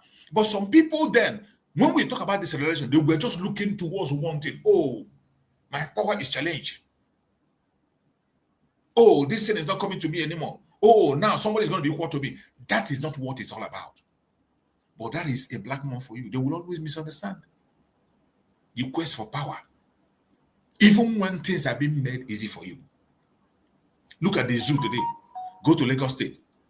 Zoo in Lagos State, they are complaining that the wharf is filled up. Tinkan is overfilled up. Pressure is there too much.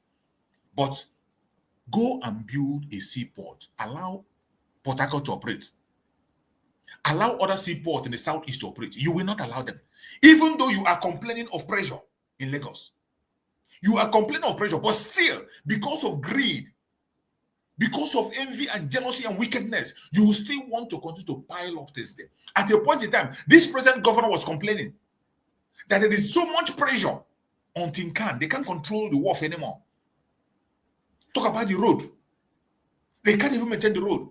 People cannot even use the road. The traffic is so much. Services cannot be rendered to people. No matter the amount of staff you have, services cannot be rendered to people because there is no space.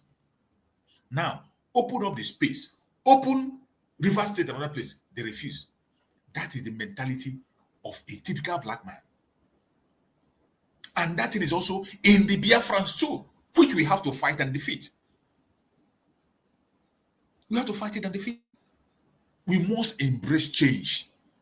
More especially changes that are for the positive. When you see change, begin to look at the positive side of that change. Let us not always be on the negative side. Let us not always focus our mind on whenever somebody tells you something, you begin to think about the negativity. When somebody mentions something, you begin to talk about negative part. The one that is negative, that is where you focus your attention. It is too bad. The time has come. In this our time. Under the United States of Biafra, led by Dr. Ngozi, it is a path to freedom, security, and development. And that development has started. Everyone must key in to that development. And Chukwu Kame will strengthen us. You're welcome, my beloved brother Greg. Thank you for joining, Greg. Go ahead and speak to us, Greg. Happy weekend and happy new month. Yeah, good morning, brother Chus. Happy new month to all the Biafrans. Happy new month to all people who are concerned. Yeah, I'm a little bit busy, but I just had somebody who is asking some questions that we are past that stage. But since you have a little patience to clear a lot of things for him. But for me, that stage, we are no more in the stage of asking us questions. Excuse me, please, my brother Greg, just 1 minute. 1 minute, Greg. 1 minute. There's a question that somebody asked on the comment section. My beloved sister Stella Uzoka, she said, please confirm if it is true that US has recognized Biafra. I think that should be a slip of tongue. When our brother was speaking, it is not that they have recognized, but what was done was registration. What was done was registration. Registration was done in Minister of Justice, and in Carolina was that was where this thing was registered, and we are going to open our embassy in Washington DC, which our Deputy Prime Minister posted online. Every one of us saw it when that registration was done. We are registered as a nation in the United States. But when we talk about recognition, so that people don't misunderstand that. Go ahead, my brother Greg.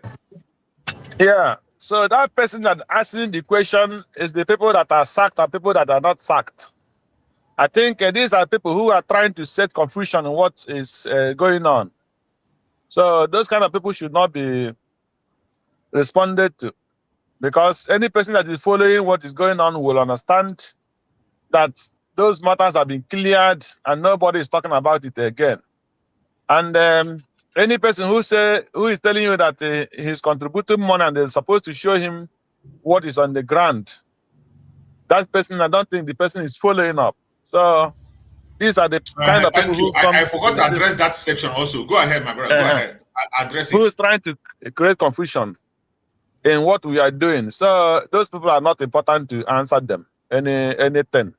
What people are supposed to be coming here to talk about is how we move forward and how things that we are doing that will be working. If you want to question, let him go and question in the first place. How all the money that was put in his hand, where he kept them. He should not come here and start talking to people who every month they will see what they are doing at hand. So that is my own contribution for now. So I will be listening on the ground because today I'm a little bit busy. So thank you. Thank you so much, my brother. Thank you so much, my brother. Yeah, on that very aspect of that, when the guy was saying, I forgot to respond to that on that issue of showing evidence of what he's doing and all that. I think we have really passed that very stage of you asking of evidence and all that. You know, we are in a level that we are now. Diplomacy and lesson is actually working on the front line. And for every single thing you want to know or you want to see, all you need to do is to be patient and focused. You are going to see every single thing you want to see. You are going to see it. But this time around is not a time to entice you and make you happy because of this or because of that. Whenever there is need for government to respond, government is going to respond, and immediately. Whenever there is need for Liberation Army of Biafra to respond, they are going to respond, and immediately. They will respond. So when you're talking about the advertisement of the military, no, we are not into such propaganda anymore. We are not into such propaganda anymore. When I played a video here, when I started a video, I always start with when our Prime Minister was talking about the stage we are now. That is, the restoration of Biafra is stage by stage, bit by bit, book by book. Any stage we reach, it will be open. On the stage we are now, it is mostly focused on restoration of Biafra on the ground and the diplomatic level on recognition. And that recognition is where the major focus is today. Recognition. Making sure that Biafra is recognized by the countries of the world that matters. That is where we have a great challenge. That is where we have a great challenge. If we can be able to get some recognitions that we are searching for today, once we get a recognition, I bet you that there is no amount of force that we cannot be able to pull. So these are very important. And remember, our Prime Minister said it is going to take some time. It is little by little. We have to be consistent in the pursuit of the recognition. It's going to take some time. So the issue of showing you evidence of this and evidence of this, there are a lot of successes that have been made. The ones that have been made that you're supposed to see, you will see them without asking. You don't need to ask, you will see them. A lot of things are happening, you will see them. But for anybody to push for any blackmail or something they're going to use and say, we did this, we did that, we don't want that this time around. The government don't want to be pushed to the edge anymore. And most of the time, the enemies of Biafra will try to push ahead and begin to look for something they're going to use against us to instigate the Biafran people against us. The government of today is being very careful so that Biafrans will not be instigated against it or against the world.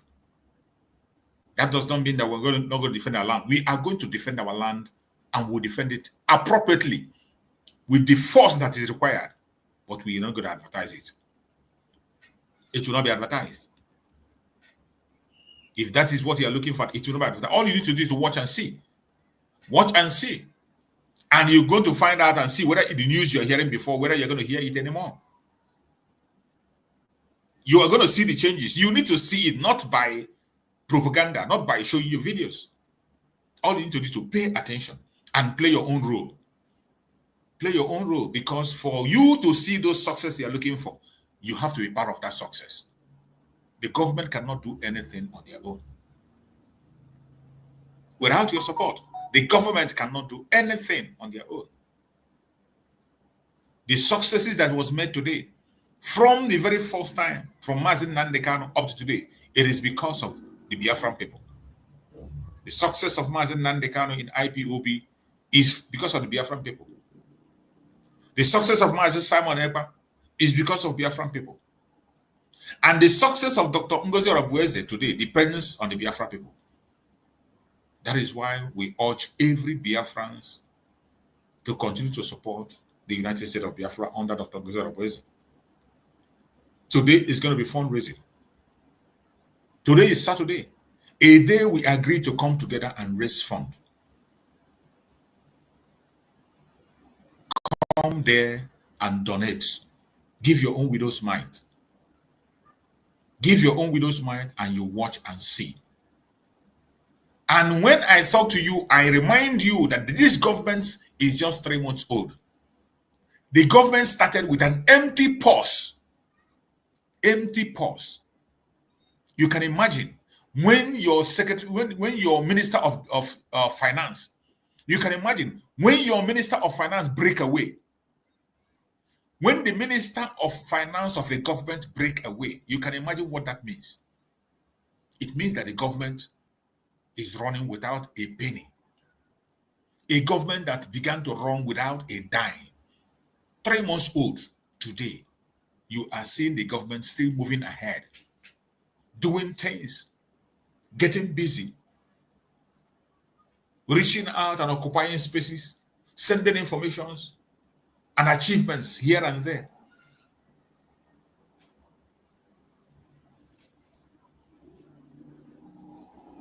It is not a simple job. But for that job to be very successful, your own input is highly needed. Your support is highly needed. You must be part of it. You must be part of it. Don't allow anybody to discourage you. Just like the time of Mazi Simon Ekpa. When Mazi Simon Ekpa came on board, every one of us knew how many months it took him to reorganize, re-establish, and hold the ESN. How many of us, we know how long it took him to reorganize the ESN and brought it to the level it became the Liberation Army today? It's not a day job. It's not a day job. It took him time. It took him a lot of sleepless nights. Every one of you know how everybody worked hard, including you. Everybody worked hard to see that succeed. Today, we are just 3 months old. The United States of Biafra. So why wouldn't you have that patience and wait? Why wouldn't you wait? Support this government the best way you can. Why wouldn't you invest in this government that have done so much with little or nothing? Why wouldn't you support it? Nigeria is not for you. Every one of us know today that the only hope we have is the United States of Biafra. Nigeria has never been for you, will never be for you, and can never ever be for you. Every single day they continue to bring policies that is against you. Every day, go to their media. Every single policy you see in Nigeria is against the Biafrans. They put in place policies that will make sure that you as a Biafran does not succeed. They put in place policies that will make sure that as a Biafran, when you do business, you cannot succeed in your business. This is what we see. Biafrans can only succeed abroad. But when you are living in Nigeria, you can't succeed. Whatever you are having in Nigeria and you call it success, for those of us who are in business in Nigeria, that thing you regard as success, I bet you, if Biafrans are given a level playing ground, if you are given a level playing ground, what you are seeing today as success is just a child's play. You will now begin to understand how far they have destroyed you. you will now begin to understand. Some of us don't get it. When we are talking about the atrocities of Nigerian government, you wouldn't get it. Because for the fact that you have stayed very long in that fraudulent entity, you begin to accept it as normal. There is nothing normal in Nigeria. There is nothing normal. Everything in Nigeria is abnormal. Unacceptable to a normal human being. But because you have been there for too long, you begin to accept abnormality. You begin to accept abnormality as something that is normal. Today, you go to Nigeria, people are celebrating having light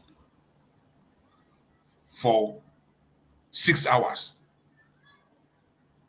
People will be celebrating for having light for 6 hours in a day. And when you happen to have light for 8 hours, they will give you an accolade. Even the governor of that very state will be proud and say he has done something. And they have forgotten that it is the right of every citizen to have their light 24 hours. As long as you can pay for the service, you have the right to have your light 24/7. In Nigeria today, people have begun to accept the fact that building borehole, once you build a house, you must build a borehole. It is now something normal. That having a borehole is normal thing. Everybody building a borehole. You build and you begin to give water to your neighbor. They take it as normal thing, but it is abnormal. Every single citizen is supposed to have access to water. Water. Look at their road. A government will come and they will make a road. Not even making it a standard. They will just grade a road. After grading the road, they will expect you to clap for them. They will grade the road. They say they want to inaugurate it. They will go and tie rope. They want to inaugurate it. They come for campaign. They campaign with road. I will build road. And people are taking it as normal. I will make road for you. I will give you light. People are in 21st century. These are your rights. Your right that nobody must take it from you. But today, they celebrate it in the zoo. And it is normal. They take it as normal. In Nigeria today, for your child to get admission into university, even after the person cleared their paper excellently well, for that child to be admitted, get admission in a school, you must have to go back again and give bribe. You must pay for some money. After your child have written the exams, passed the exams, get into the school, begin to pay school. No. Before they will grant that child admission, you must pay money. If you pay admission money, the bribe, you must pay that bribe. And people have now taken it as a normal thing. It is normal that immediately your child, after making his or her papers, passing the WAEC, passing the JAMB, the next thing, you go and settle for that child to have admission. And they take it as normal, something that is abnormal, absolutely unheard of. Evil. Something that is evil. While people are busy in other part of the world celebrating free education for all. Free education. Everybody have access to education. But in your own side, education is meant for a certain category of people. And people take it as normal. It is normal. Nobody is complaining. It is just normal. There's nothing normal about that. There's nothing normal about it. And nobody complains. Because they have stayed in that fraud for a very long time. They have stayed in that fraud for a very long time. And they take it as a normal thing. And they are going along with it. They don't even see it as fraud or evil anymore. You can imagine in Nigerian system today, they are having places they call a special center where you go and take exam and you must pass. This I'm telling you what is happening in Nigeria. They call them special centers where people can go and write. Either you write your WAEC or JAMB. Once you write there, automatically you will pass, whether you are intelligent or not. Special center. Corruption-free zone. A place where you go, anybody, a professor can come and write exam for you. A teacher can come and sit for you. Your brother, your second, you won't write your exam. All you need to go there. Cheating is legalized. And people take it as normal. You see a child wants to write exam. He will be telling his parents, oh, I want to go to special center. I want to be in this special center. Help me pay for special center. Why special center? Why? These are what the Zoological Republic have instituted in their system. And people are now taking it as normal. It is normal. In some of the universities and all this, you go there. If you don't buy a handout from the teacher, you will fail. If you don't buy the handout printed by the teacher, by the lecturer themselves, you will fail. Even now, it's coming down to secondary school. If you don't buy their handout, if you don't buy it, it doesn't matter how many textbooks you have at home. It doesn't matter how many access you have to your education, what you know. If you do not buy their own handout made by the professors, the lecturers, the teachers, they will fail you. And the education system take it as normal. It's normal. You dare not complain about it. When you talk about it, they say it's normal. That's how they do it. Even your child will call you and tell you that, Daddy, that's how they do it. Is that normal? Does that happen in the same country? Many of us here are living abroad. Does that happen where you are? Does that same thing happen where you are? So how is it normal? These are the things we have to change. And the only way you can change it is when you have a sane country with sane people running it. How can you talk about better educational system where you have a president that forged results? How can you be talking about better educational system where all the members of the House of Assembly forged their results to be there? I say all of them. All of them. All of them. Those that have, some of them, somebody wrote the result for them, wrote their exams for them. How can you have a better educational system in such kind of a place? A place where the same people that are perpetrating that fraud are the ones in the aim of affair.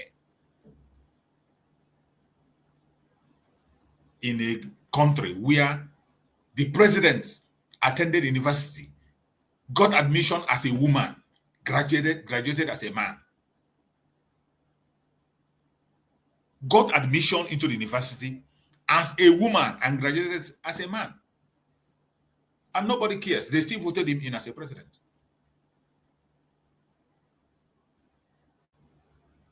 And people take it as normal. You see somebody who is coming out to contest election. You know that this man is not qualified. Educationally, he is nowhere. Morally, he is nowhere. Politically, he is nowhere. But they will tell you that he has the money and he has the connection. He has a godfather.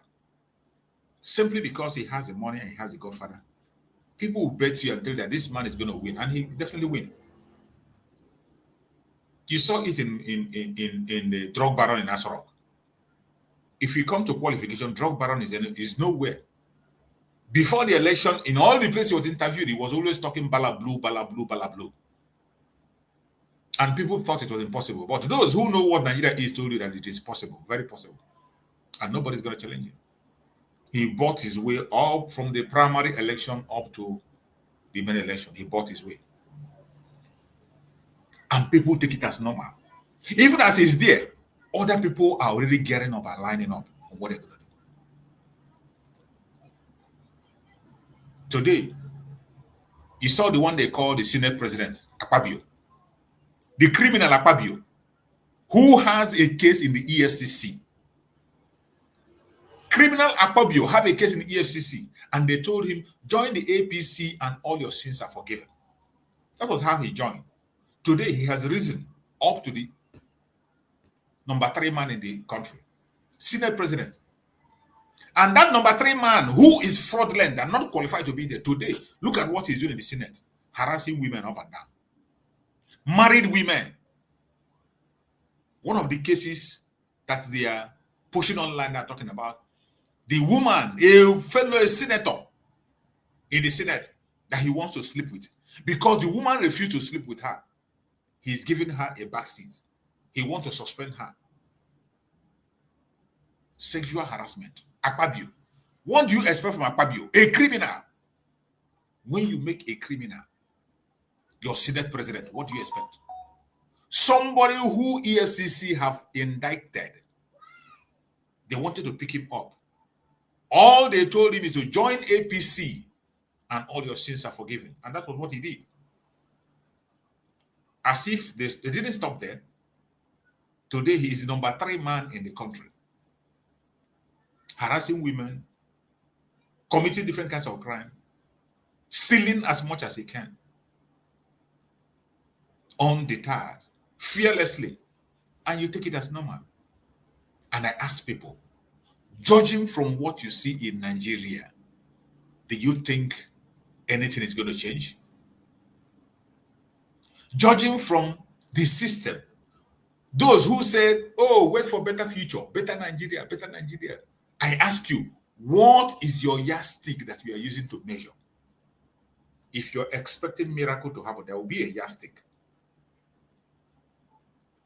There will be a yardstick for those who are expecting miracle. There must be something you have done or where area that you're expecting that miracle. If you're expecting that something that will change, there will be something like people who predict or people who talk, they will give you points based on this and that. Add 1 + 1, it's going to be 2. Based on this and that, the next time you add 1 + 1, it's going to be 3. Tell me, in the system that the Zoological Republic of Nigeria is running, what is your yardstick to measure that zoo is going to be better in the next 1 million years? When I say Nigeria is irredeemable, some people will say you are too extreme. But as recent, Sowore himself in an interview said that finally he has come to believe that it is true that the Zoological Republic of Nigeria is irredeemable. Sowore is confessing. These are people who want to pursue one Nigeria, a better Nigeria. Oh, we can do it. And up to today, they are still pretending they can do it. Do what? The only solution, the only remedy to Nigeria is disintegration, dividing the Zoological Republic along tribal lines. Let the North go their separate ways. The Southwest go their separate ways. The Southeast go their separate, and the Middle Belt go their separate ways. That is the only alternative. Nothing else. Any other thing you are trying to put on the line is a waste of time. It's a deceit. When we are asking for disintegration of the zoo, it is not a selfish request for Biafra. No. It is a request we are making that every single individual in that contraption will have their own space, grow at their own speed in their own space. That is what we're asking for. The North will be in their own space, grow in their own space, be whatever they want to be. If they want to practice their Sharia, there is nothing wrong in practicing their Sharia. Let them practice it there. If we want to visit them, we will have it in the back of our mind that we are going to an area or a country where Sharia is being practiced, and we will respect them. The same thing in the Southwest.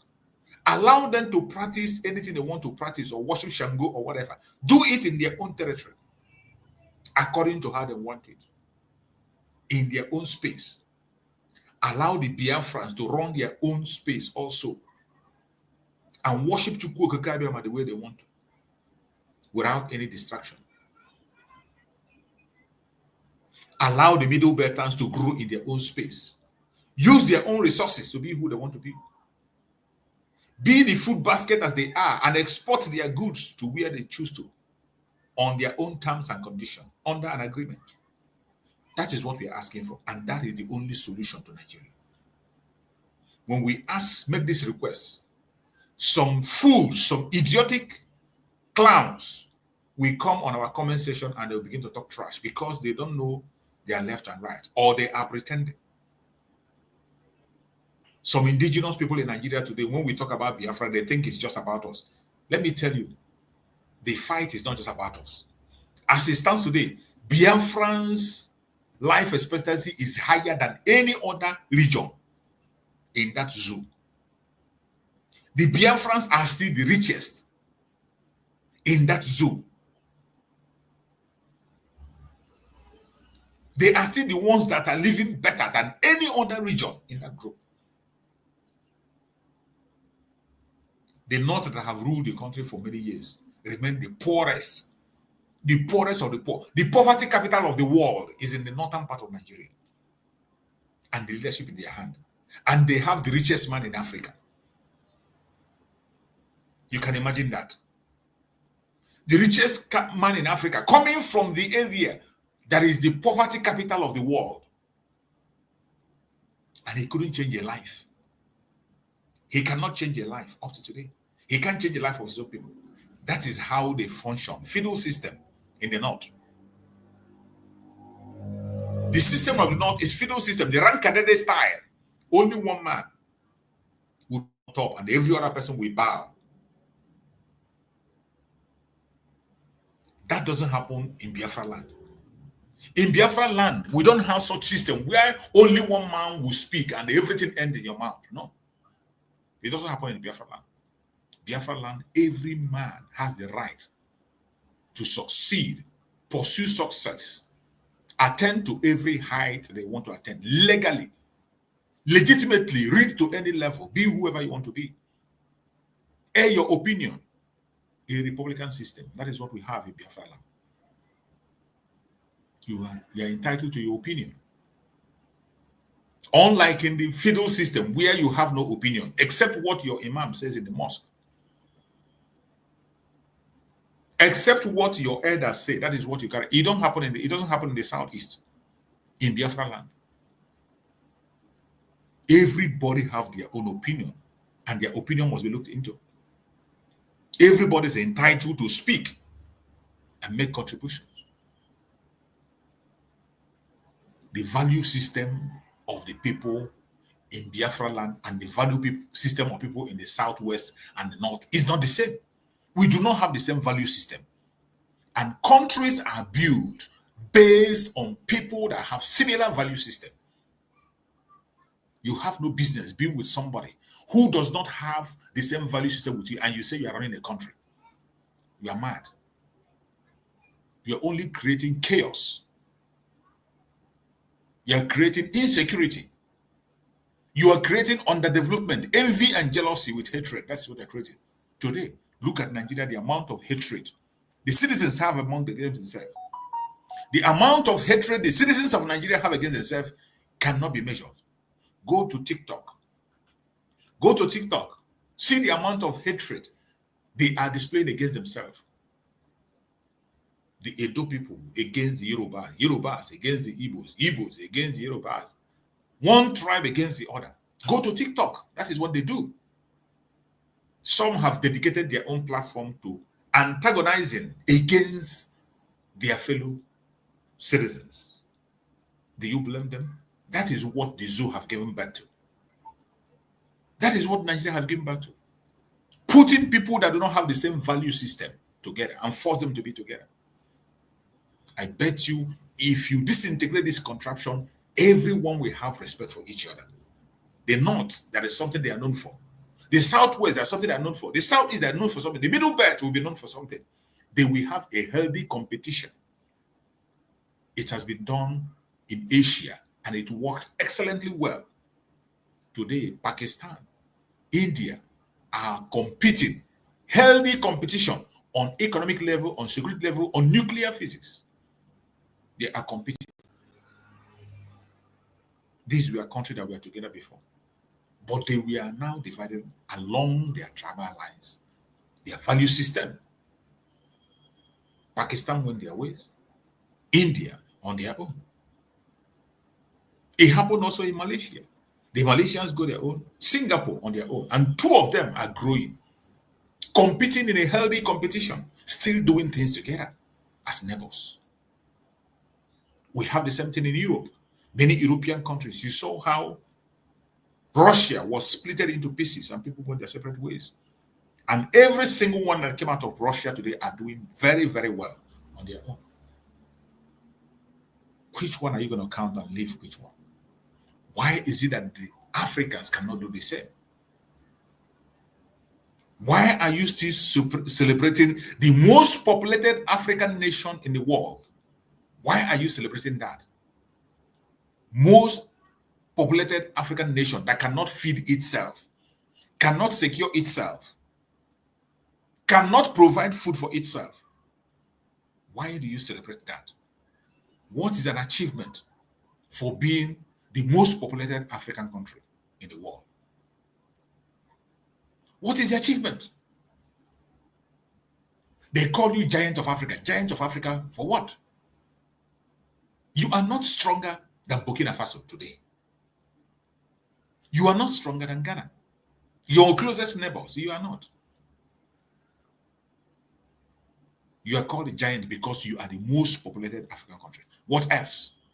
You cannot provide food for your people. You can't provide security for your people. The most common thing to provide, based on population, at least you can cultivate enough food to feed your people, but impossible in the Zoological Republic. In security-wise also, at least you have enough men in the army. But today, the most populated African country is still crying of shortage of police and army. Do you know why?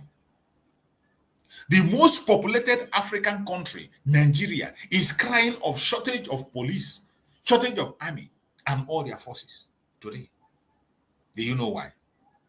Because you can't force people that don't have the same value system together. How do you expect me, a Biafran, to go and serve in the same military with a Janjaweed that I know that have a different ideology, that value a cow more than a human being? It will be a suicide mission for me to go and serve in the same military with somebody from the north who loves the cow more than a human being. It is impossible. People who decide, who do not care about collective interest, they are about their personal interests. They are not loyal to the laws of the nation. They have their own law differently. They are following. They don't care about it. And you want me to serve in the same military with you? Do you know how many young officers from the southern part of Nigeria that have lost their life? Do you know how many young officers that have lost their life in Nigeria in the hand of the criminal government for doing nothing because they decided to serve in the military? Their fellow officers will shoot them from behind. In a war front, in a place where you will go with your fellow officer to fight against the terrorists, and your fellow officer will tell you that the terrorist you are talking about is his brother. It is his brother, that he cannot allow you. In a country where the government itself will recruit terrorists into their own military, and they tell you they have repented, a well-known terrorist, they will bring him, give him gun and bullets, legalize his atrocities, and tell him go to the field. And today you see their footprint in Biafra land. Go to Biafra land today, look at Biafra land. You see the same thing you are seeing in northern part of Nigeria. In the north, where the Christians are located, where the indigenous people live, when you go there, the terrorists will go there, burn down their houses, destroy their houses, and take life. The same thing is what they are replicating in Biafra land with uniform. because they have seen that they cannot go without uniform. They give them uniform, they come to Biafra land, they come, they enter your house, they say you're a member of IPOB, they will destroy your house, burn your house down, take lives. Only suspicion, you are gone. We have seen them on videos.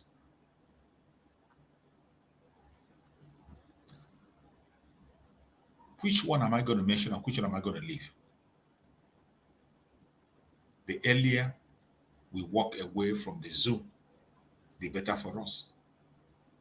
The earlier we begin to think differently, the better for us. We have no place in that zoo. The atrocities is increasing.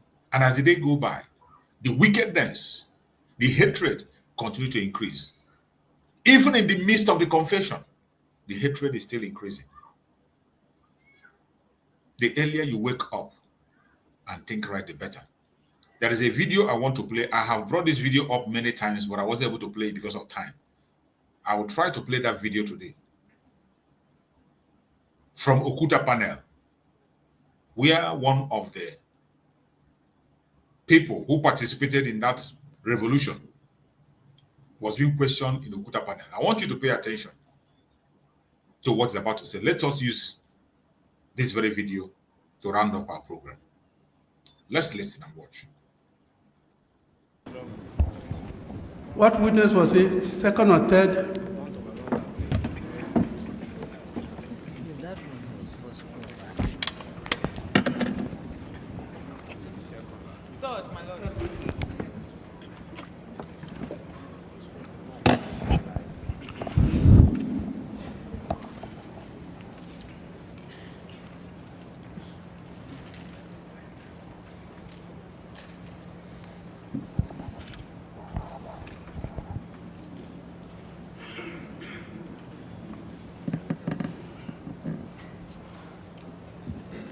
Yes. Please tell the Honorable Commission where you were between the 14th and 16th of January 1966. Whether you are in Lagos, in Enugu, or in Kaduna.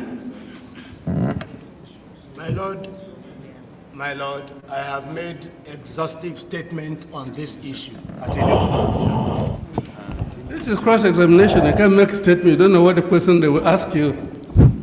Answer his questions. That's all, one by one. All right. I was at Kaduna. And you are a party to the preparation and execution of the attempted coup of January 15th, 1966. I was a party to the failed coup of January 1966. Yes.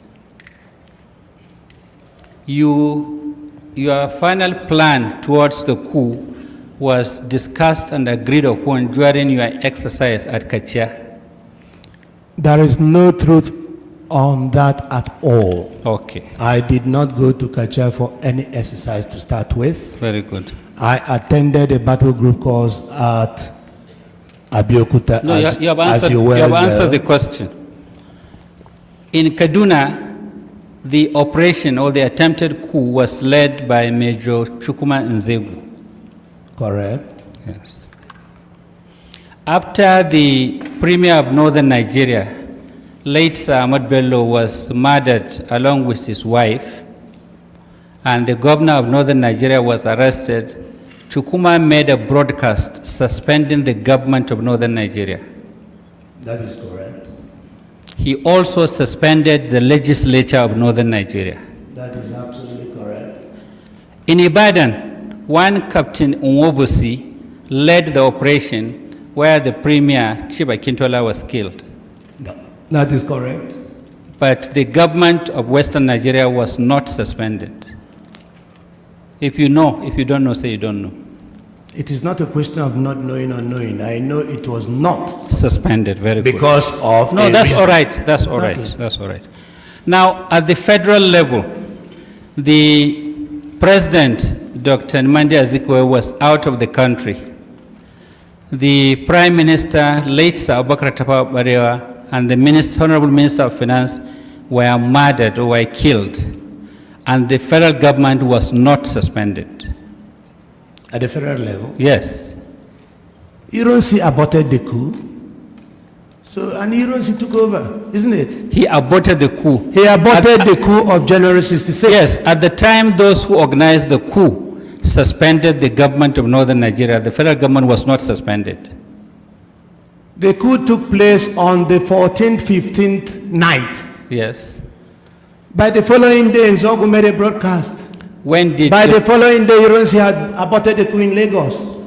Are you aware of the fact that Major General Ironsi announced that the power was handed over to him by the remaining members of the Council of Ministers through Dr. Orizu? Are you aware? My Lord, Ironsi was not part of us. I didn't say he was part of you. Ironsi was a reactionary. Listen to the question. What he said or what he did was his business. It is also the business of this commission. It is our business. If you know, please answer you know. Were you aware that Ironsi announced that the remaining members of the Council of Ministers through Dr. Orizu... I had it over the radio. Very good. Handed over power to him to restore... I had it over the radio. Thank you very much. It was because Major General Ironsi aborted the coup and declared the organizers of that coup as mutineers. That was why you people were arrested. And detained, yes. Yes. You were detained, but you were never tried. You are absolutely correct. Yes. Now, it is also correct that 4 senior commissioned and combatant military officers in Lagos, Brigadier Malari, Colonel Kur Mohammed, Lieutenant Colonel Pam, and Lieutenant Colonel Germa, were killed during that coup. You are very correct. But let me add. No, I don't want you I to must add. I don't want you to add, please. But I must add. You answer my question. My please. Lord, this is an occasion for preferring information. You had your time. Must add. You had your time. This is my time, please. I must add to clarify what you are saying. My Lord, let him answer my question. I must give you information. You talked about our not being... Hold it, please. Yes. Keep it cool. Right. I thought we were on a find-facting crusade. Exactly, I must add. So can you prevent him adding to the fact that will help us? But if... Now, I want you to pay attention and know and see why he was trying to not allow him to add something. You know, this is a lawyer, and he was trying to rope this Biafran veteran in by asking him some senseless and useless questions and insinuating, trying to rope it, just like the same lie Abiola, Babangida, or whatever have revealed today. The same lie. This is how they cook all those lies. Even in Okuta panel, their lawyer was there cooking up lies. Now he mentioned people, they took their life, and he forgot to mention that there are some other people, even Biafrans, that lost their life in that coup. This was a lawyer asking a question in Okuta panel. And you look at how he tried to deceive everybody. And this Biafran veteran refused to be caged. This is how Biafrans are. I want you to look at the attitude of this Biafran, this veteran. This is the same way Mazen Nandekano operates in their court today. When they come to their court, they want to talk Mazen Nandekano down. They want to push lies against Mazen Nandekano. He doesn't sit. He stands up and responds to them. Because these people are evil. They are evil. They can do anything to paint you black. And I want you to listen carefully. You will see the response of this man and why they were trying to prevent him from responding. What you are saying. My Lord, let him answer my question. I must give you information. You talked about our not being... Hold it, please. Yes. Keep it cool. Right. I thought we were on a find-facting crusade. Exactly, I must add. So can you prevent him adding to the fact that will help us? Okay. But if it's a catechism, yes and no. Yes, it's a straightforward question. I don't know what he wants to add, my Lord. Well, under the rules of examination and cross-examination, you let a witness answer your question. And he answered my question. The way you I have not finished.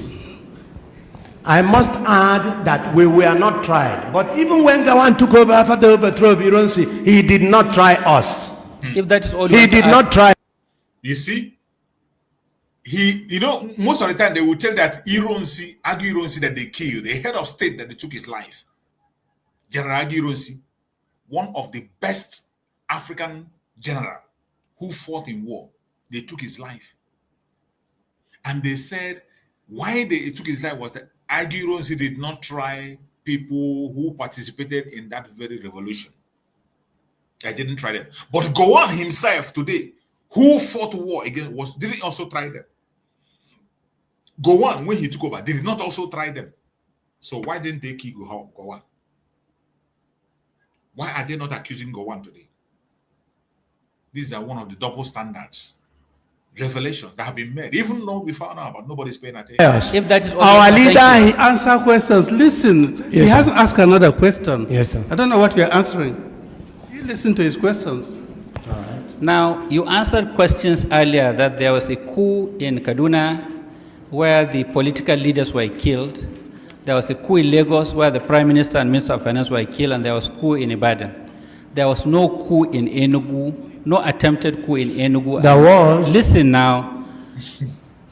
There was no takeover of government or murder or assassination of anybody in Enugu and Midwest. And this I explained in my book, Nigeria's 5 Majors. Thank you very much. Now, you did not make any attempt to arrest Ironsi. An attempt was made. In fact, I'm told that it was, if I may say this right now, and that it was Colonel Pang who phoned him and alerted him and he fled. You did not make any attempt to arrest Ojukwu in Kano. An attempt, you haven't read my book. You should have read my book. I'm not interested in your book. I want to know. I want the an attempt facts. was made to arrest him. An attempt was made to call people in Kano. And Ironsi, I'm sorry, I'm awfully sorry about talking about Ironsi. Ojukwu arrested our man. And it's in my book, and you know it. You have a copy of that there.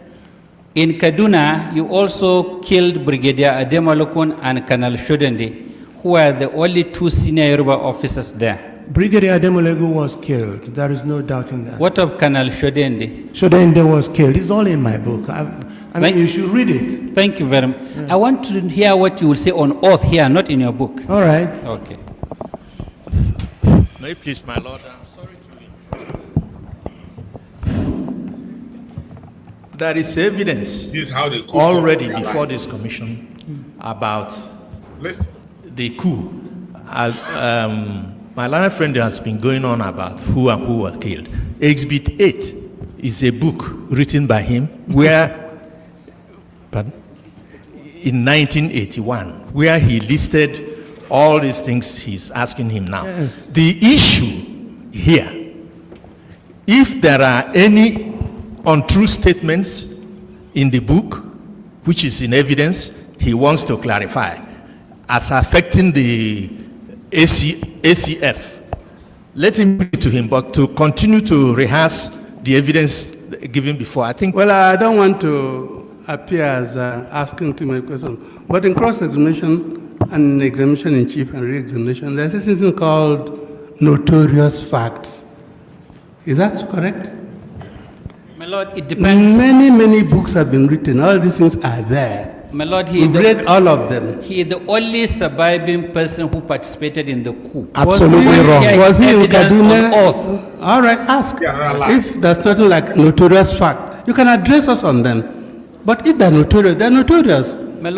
My Lord, he is wrong. I'm not the only one surviving. Nobody asked you a question yet.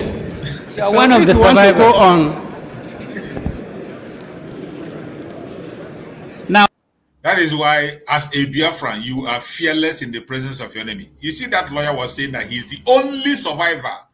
And he told him, I am not the only survivor. There are some other people that survived. And he later got himself and agreed that there are other survivors. The lie is enormous. Even in Okuta panel, where they were talking about this issue, they were still lying. Now, when you are, from the records, we saw that when you are being cross-examined by the council to the commission in Enugu, you said it was the North that waged war on Biafra. The North, in fact, the first division from the North descended on Biafra from Nsukka. Is that the first division of Northern Nigerian Army? Of course, it is not first division of Northern Nigerian Army, but it was commanded by the Northern troops, Northern officers and men. And that's your basis of saying it was the North that waged war on Biafra? I said actually it was Nigeria that waged war, not Biafra waging war on Nigeria. No, you said the North in your evidence. It must be lipsus linguae. Thank you very much. Now, you said it was in your book and in your evidence that the coup at 1966 January was long overdue. That was what I felt. That was my opinion. Do you still feel that a military coup is the best solution to political problems of countries such as Nigeria? Now, as you are there now on oath. The situation in 1966 cannot by any means be equated to the situation now in Nigeria. Now, do you agree? Now, what I'm saying is, maybe you don't understand my question. I do understand your question. In 1966, how I felt then might not necessarily be how I feel now. Absolutely. Okay. Do you still believe that military as an alternative to political government or to democratic government is the best solution? Right now that I am an old man, I feel otherwise. Okay. And you know that that first attempt you made was the beginning of the military incursion into democratic rule in Nigeria. Very right. It is not the handover or button changing that you keep having after that. Okay. Now the Ohaneze petition and your evidence said there was to be a planned jihad on January 17th. It came from your evidence. I said it's in my book, which was published in 1981. Listen to my question, please. Yes, I said so. Now, immediately after talking about the jihad, they said the coupists. There's nothing called. Listen now, those who planned the coup is the same thing. Coup plotters. Yes, the coup plotters, it doesn't matter. The coup plotters were to install Chief Awolowo as the president. That's what they plan to do. Which of them? Those who planned the jihad or your own, those who planned? You talk about planning the jihad. Those of us concerned with the coup of January 66 did not plan any jihad. Yes. In fact, they carried the coup, they moved fast to preempt jihad. That's what I said. Listen, and it's so well recorded. No, it's no question of well recorded. You see, you planned a coup. Beautiful. The Ohaneze petition alleged that coup was to prevent a jihad on the 17th. Beautiful. The following sentence in their petition says, those coup plotters wanted to install Chief Awolowo as the president of Nigeria. Something is amiss somewhere. Is it your group that wanted to install Chief Awolowo or the jihadists? That's all I want you to clear to the The book I tendered here is very specific on it. Awolowo was to come and be the head of government. Yes. That's your arrangement? Our own, yes. Thank you very much. Yes. Okay. Now you said elsewhere that failure to execute successfully the coup in Enugu was what led to the civil war.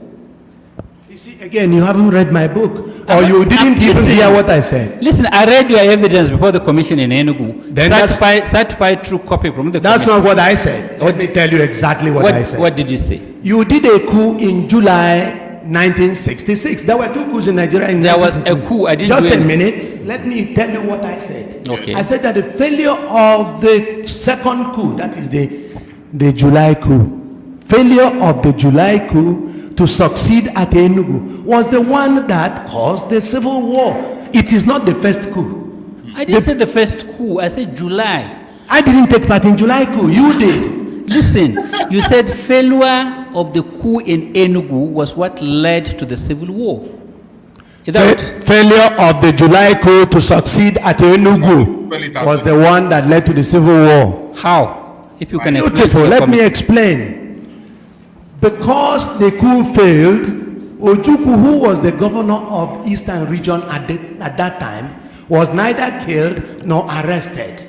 Ojukwu started actually contesting the legality of Gowon's taking over power. And it is this contestation of the legality that brought about the sharp division between the East and Lagos. All right? And it is this that led to Aburi. It is this that led to the civil war. In fact, it is the one that was responsible. And in fact, I place the blame on the doorstep of those who did the coup of July 1966. That's what I said. So those who planned the coup of July 1966 and Colonel Ojukwu were responsible for the civil war. Is that what you're saying? You can put it out after your fashion. What I know is that had they succeeded, you see, you were blaming January coup for not taking place at Enugu, and yet you didn't blame the July coup for not succeeding at Enugu. The difference is that the January coup failed, the July coup did not fail. Exactly. If January coup had failed, I wouldn't be sitting here answering questions. You would have made me Major General or something. Now, do you believe that Igbos are being marginalized? Of course, Igbos are being marginalized. Okay. Let me tell you something. Wait, you have answered my question. Now, one of your witnesses said Igbos are everywhere in this country and doing everything. They are so friendly and they are involved in every trade and business in every nook and corner. This is one of the lies. This is one of the lies they use to deceive most of us, the Igbos, and the other indigenous people in that Nigeria. This part now, this man is saying, is one of the greatest lie. They lie. They continue to tell this lie up to today. And some of us Biafrans are buying into this lie. This very one, this man is going to ask, this question is about to, it's another lie. And I want you to listen the way this veteran answered the question. I want you to listen the way Konebulie answered this question. I want you to pay attention. Because this is a time of revealing lies. This is a time of exposing the lies against the Biafran people. These are the lies they tell to keep us down. The lies they tell to make us dehumanize. The lies they tell to expose us to danger. The lies they tell to cause confusion and division among us. I want you to pay attention to this question. It is very, very important. Very important. Let's pay attention. You see, you were blaming January coup for not taking place at Enugu, and yet you didn't blame the July coup for not succeeding at Enugu. The difference is that the January coup failed, the July coup did not fail. Exactly. If January coup had failed, I wouldn't be sitting here answering questions. You would have made me Major General or something. Now, listen to this question. Now, do you believe that Igbos are being marginalized? Of course, Igbos are being marginalized. Okay. Let me tell you something. Wait, you have answered my question. Listen. Now, one of your witnesses said Igbos are everywhere in this country and doing everything. They are so friendly and they are involved in every trade and business in every nook and corner of this country. Is that how you appreciate? Answer the question. Is that how you appraise marginalization? Answer the question. Every individual. Let me tell you what is wrong with this country. Sorry, my lord. Every individual. My lord, I want you to answer my question. On his own. Every individual. So Igbos being everywhere shows that Igbos are the best Nigerians. Absolutely. They are the best Nigerians. They are everywhere. They are true Nigerians. You should have waited for my question. No, but I must preempt even your question. You see, Igbos, if you are talking about marginalization, it isn't in terms of Igbos individually working as individuals. Exactly. In what context is the marginalization? Exactly. For instance, the question of appointments, the question of things that belong to us in general. In fact, even the question of depriving Igbos of their rights. This is marginalization. Absolutely. Now, you said in the Ohaneze petition that Igbos are only one out of 400 ethnic groups in this country. You agree? Could you please restrict yourself to the statements I made? You are supposed to answer my questions. If you don't know, say you don't know. Uche Chukwumereji has answered that kind of question. I am dealing with January coup, and that Ohaneze has partitioned everything. My compartment is January coup 66. My friend, you are here as the witness to the commission, and it is my right to ask you questions, and you have an obligation to answer them. If you don't know how to answer, say you don't know. The truth is that you said that I falsified history. I want to know where in my statement, it is in your letter. I want to know where in my statement I falsified. You can imagine a Fulani man trying to bully a Biafran veteran. How possible is it? It's just like Binta Nyako trying to bully Mazin Nandekano in court. And she got the shock of her life. Just like what transpired in the court of Mazin Nandekano, the last court he came. Look at the Janjaweed trying to bully a veteran before Ohuta panel. And he got the shock of his life. he got the education he never had. In the record of Ohaneze, and you are their witness, and you agree with me that Ohaneze are complaining of marginalization. Of course. Now, do you agree with what Ohaneze said? I agree that Ohaneze is right in saying that Igbos are marginalized. And they are also right in saying that there are over 400 ethnic groups in Nigeria. There are too many, even more than 400 if you like. And you also agree with what they said, that the Igbos constitute about 16% of the population of this country. I would have said actually 25%. Okay. Now, do you have any statistics to show that the Igbos in appointments do not have up to 25% in the federal service? Do you have any statistics? My if Lord, you don't have, say you don't have. Let me answer it. Don't rush me. How can you have statistics when we don't have true census figures in Nigeria? I'm not talking about. How can you? You are talking about statistics. Let us have census figures first. Because we don't have census figures, then we don't have statistics. Then you are imagining appointments in federal. A lot of people are dreaming dreams in this country. Exactly. Some people put the population of this Nigeria at 120 million. Some said 100. Some said 100. When are we going to have our figures? True figures. Please answer my question. We're talking about appointments. You said you are being marginalized in appointments. Do you have any statistics to show that you do not have up to 25%? Ohaneze can supply that, and I believe that Ohaneze has supplied that. They have not supplied it. Well, you go to Ohaneze to supply it. No. Let me go on what I know. Now, military regimes, just like the one you wanted to bring in, come on their own. And when they rule as military regimes. Sometimes, not all the time. Not all the time. If you like, I name your military regimes that use civilians to get on with rulership or governance. Just like civilians use you in 66.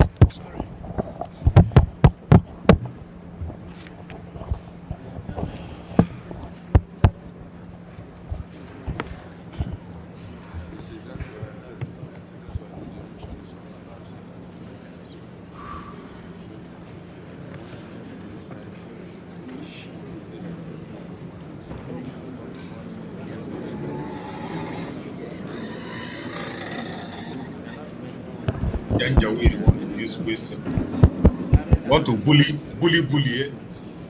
in Ajokuta. It is sad. There was never any military regime in this country that ruled without civilians. Fair enough. That ruled without civilians. Good. I'm happy you are confirming it. That's what I said. Yes. And there was never any military regime in this country that ruled without representation from across this country. We never ruled Nigeria. No, I'm not. We of January 66 never ruled Nigeria. So you are not in a position to know who should have been in the government if we actually wanted to rule Nigeria. Mm-hmm. Okay. Now, in 1966, 60% of the officers of the Nigerian army were Igbos. 60% of the officer corps were Igbos. That is, in fact, an estimate, yes. Yes. And at that time, from your evidence and your book, one of the things worrying the Igbo officers was that there was the Nigerianization of the army, and some people were insisting on quota. You know, I took advantage of Nigerianization of the army. So I could not condemn Nigerianization of the army. No, I'm not saying you. What we took exception from was the question of anybody in trousers becoming an officer. That's what we took exception from. Okay. Now, when you left the army as a captain. Yes, of course. Yes. I didn't leave the army. I was bundled into prison. Mm-hmm. Okay, and then from there dismissed or retired. Up till tomorrow, we were not tried, so I don't know whether it's dismissed or retired. Yes. And all this is because you are involved in the January 66. Exactly. General Njuma. And as I told you, even Gawan did not try us. Yes. Rather, he gave one of us, our leader, he gave our leader a military burial and gave him full military honors whilst he detained us. And you could kill Ironsi for for not trying us. Thank you. And he left that gentleman for not trying us either. Remind him. Now, at the time... You see, these are some of those lies that they have. The lies are so much. Which one are you going to talk? They killed General Ironsi because he did not try this with his brother. He didn't try them. But Gowon himself did not try them. And they left him. They left him. These are evil people. A lot of atrocities against us. And we cannot continue to stay with this. That he gave one of us, our leader, he gave our leader a military burial and gave him full military honors whilst he detained us. And you could kill Ironsi for not trying us. And he left that gentleman for not trying us either. Now, at the time you planned the coup, or you were planning the coup, you knew that if the coup failed, your career in the army is finished. Fantastic, you are right. Then I knew. Yes. Then why were you complaining that some of your mates were major generals? You see, the trouble is that they didn't plan a coup. They were good Nigerians. That's why they became major generals. A lot of them became major generals because of coups. Yes. Successful and in fact, coups. they promoted themselves. You should have known that. Why are you laughing? You should have known that. Educate him. They promoted themselves. That's why other countries laugh at us. Please go ahead. Yes, I'll go ahead, Mr. Bule. Mr. Bule, now in your book, you tried to state the reasons why you people gathered to organize the coup. You're right. Now, thinking back now, do you still regard those reasons as valid? Very. Listen, for a military takeover instead of a democratic change of government. You understand the question? The reasons were as valid then as they are valid today. The killings in the West and the killings in TV area prompted, in fact, an action from us. And there were other reasons. Now, other reasons, they're all enumerated in the book I had tendered. Now, you use the rank colonel now because you are promoted in the Biafran army. Beautiful. And I prefer it. And Ojukwu also promoted himself. Fair enough. Fair enough. I don't know. When he comes, you'll ask him. Now, from certain publications we read, credited to you, you were not in very good terms with Ojukwu. I am happy you said this. Yes. In other words, That's what we are. I have my own views on every issue. Very well. I am happy you said this. Yes. Because I fought the war on the Biafran side. I criticized Ojukwu for taking certain measures. And I'm happy you have my book there, The Fall of Biafra. I have my own views. Just as I had my own views in Nigeria when I was an army officer. And my views tallied with some views by other people. Now, do you know that, like I said earlier, in every corner of this country, there are Igbos living peacefully with other Nigerians. Living peacefully? Yes, with other Nigerians. Well, there are Igbos, correct, but living peacefully, I don't know. Because they are being murdered at every turn. They are being slaughtered at every turn. Anytime there was any riot, they are slaughtered. And you should have known that too. Are you speaking on facts or on what you read on the pages of newspapers? Well, want to deny all that? I can tell you is that there's even a case here. There are Igbos across northern Nigeria. Probably Akaloka is living happily, isn't he? Yes. Ask him. Probably. Do you know what Akaluka did? You brought the issue. Do you know what Akaluka did? Do you know the facts? Whatever he did. Listen, do you know the facts? Whatever he did, he should have been subjected to the rule of law. Listen, do you know the facts? The rule of law should have applied. Do you know the facts about Akaluka? You said that I listened to the radio and I read the papers. Look, I read the papers. Oh, so all I know is that he is not alive today. To even deny what he's been said to have done. Do you know that as a result of Akaluka, 20 House of people were killed?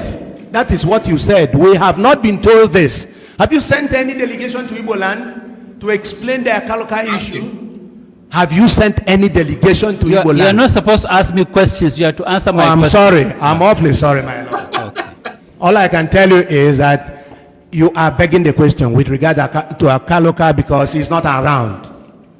He's dead already. Now, in your book, you warned Nzegu that because, listen now, that because of the number of Igbo officers organizing the January 66 coup, it could be misunderstood as an Igbo coup.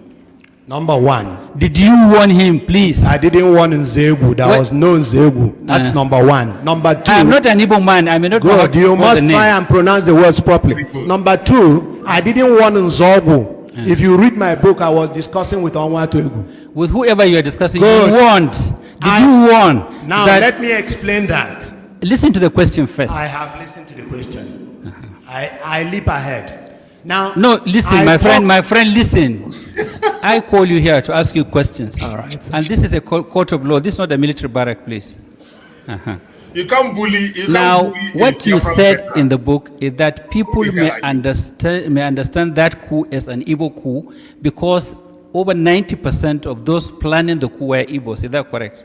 That is not what I said. What did you say? What I said that people might take this to be an Igbo coup. Why? But I didn't say 90% was not there. Why did you say so? There was no 90%. Why did you say people might? I asked Onwatuegu who are in this. He named certain people. Although he named Ademoyega too, I felt that the Nigerian public, being tribalistic, would deem this as an Igbo coup. I said so. But that is what is called value judgment. Exactly. Okay. In other words, not taking into consideration the facts. Now, if you read that thing down, you would have seen where he said, oh, but we are releasing Awolowo. Do you know what I said? In other words, the Yorubas are using us. You failed to read that one. You read about the thing being an Igbo coup. I'm interested in the issue raised by Ohaneze in your petition, that it was wrong for anybody to assume it was an Igbo coup. It is wrong till tomorrow for anybody to assume that is an Igbo coup. When that person would have committed what is called value judgment, a judgment not based on facts. That was what I meant. When you killed all the northern and Yoruba political and military leaders, and you didn't kill your own? What about Colonel Unegbe? And by the way, let me also explain. Colonel Unegbe was killed in Lagos. Why? Not because he did not hand over any key. I am happy that IBM Haruna, a soldier, is here. Yes. He knows that no quartermaster general holds a key to anything armory. Why was he killed? He knows he was killed. It's in my book, which I tendered. He was killed because... You see, this another lie that this guy debunked here. They say that Colonel Unegbe was killed because of key. Now he's trying to explain why that man was killed, even though he was an Igbo man. Even though he was, but you know, when they want to put this narrative, they will paint it in such a way that they will go to exonerate themselves and put all the blame on the Igbos. This is a man who was part of the whole thing. And I thank God for his courage, his bravery. Well, sound and educated man. A very sound man, educated man. Look at him. The way he demolished the Janjaweed and their lawyers. I want you to pay attention. How he set that record straight again. Another lie. Another lie. He destroyed another lie. He knows he was killed. It's in my book, which I tendered. He was killed because he was accused of making money from his job. In other words, he was a quartermaster general. He was making money from his job. So he was enriching himself. That was why he was killed. So he was not. So I want to correct this mistake. So he was not a victim of that attempted coup. He was killed. No, listen. Brigadier Mamalari, Kur Muhammad and the rest were killed as part of the coup. This one was killed because he was making money. So he was not killed as part of the execution of that coup. Is that what you're saying? My Lord, there were various reasons why the coup took place. Okay. There were various, in fact, Hydra-headed reasons why the coup took place. Some people enriched themselves and they were killed. Some people were involved in the killings in the West and the TV area and they were killed. Some people did a lot of other unsavory things. By the way, they talk about killing, and I'm repeating what I said at Enugu. It was never decided that anybody should be killed. Now, why was people disagreed on what should happen? I don't know how many coups you've taken part in, but it is never decided this man must be killed, that person will be killed. But you depend on what you see on the ground. Yes. So if there was opportunity to kill, we kill. What do you mean by you depend on what you see on the ground? These are soldiers, you know. Exactly. For instance, if you are fired at, you fire back. All right? It's as simple as that.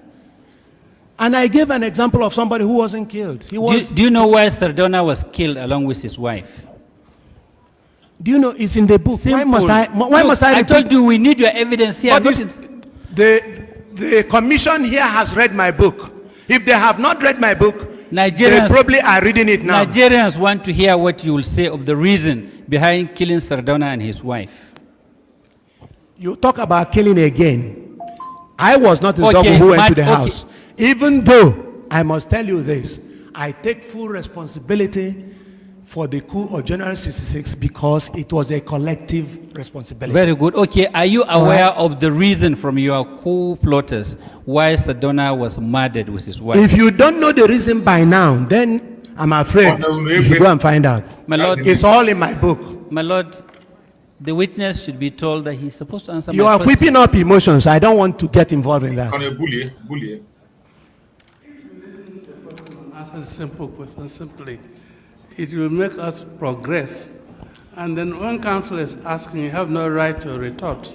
All right, sir. Thank you, my Lord. Sorry, my Lord. Now, you said there were always reasons why they kill. Why was, if you know, Sardona killed along with his wife? Nzogu attacked Sardona's residence. Nzogu, if you read the script, was attacked himself. And that was why they had to kill him. Nzogu returned fire. Nzogu, if he were alive but he's dead, would have told you exactly why he did what he did. What we wanted to do was to overthrow the government of Nigeria. To overthrow the government and stop madness. And overthrowing the government means suspending the government of northern Nigeria, leaving the government of western Nigeria, you see, and then deliberately refusing to arrest Ironsi. Let me elucidate this matter. It is true that Akintola was killed in the West. And then Fani Kayode was arrested and taken to Lagos. That is the RV, rendezvous.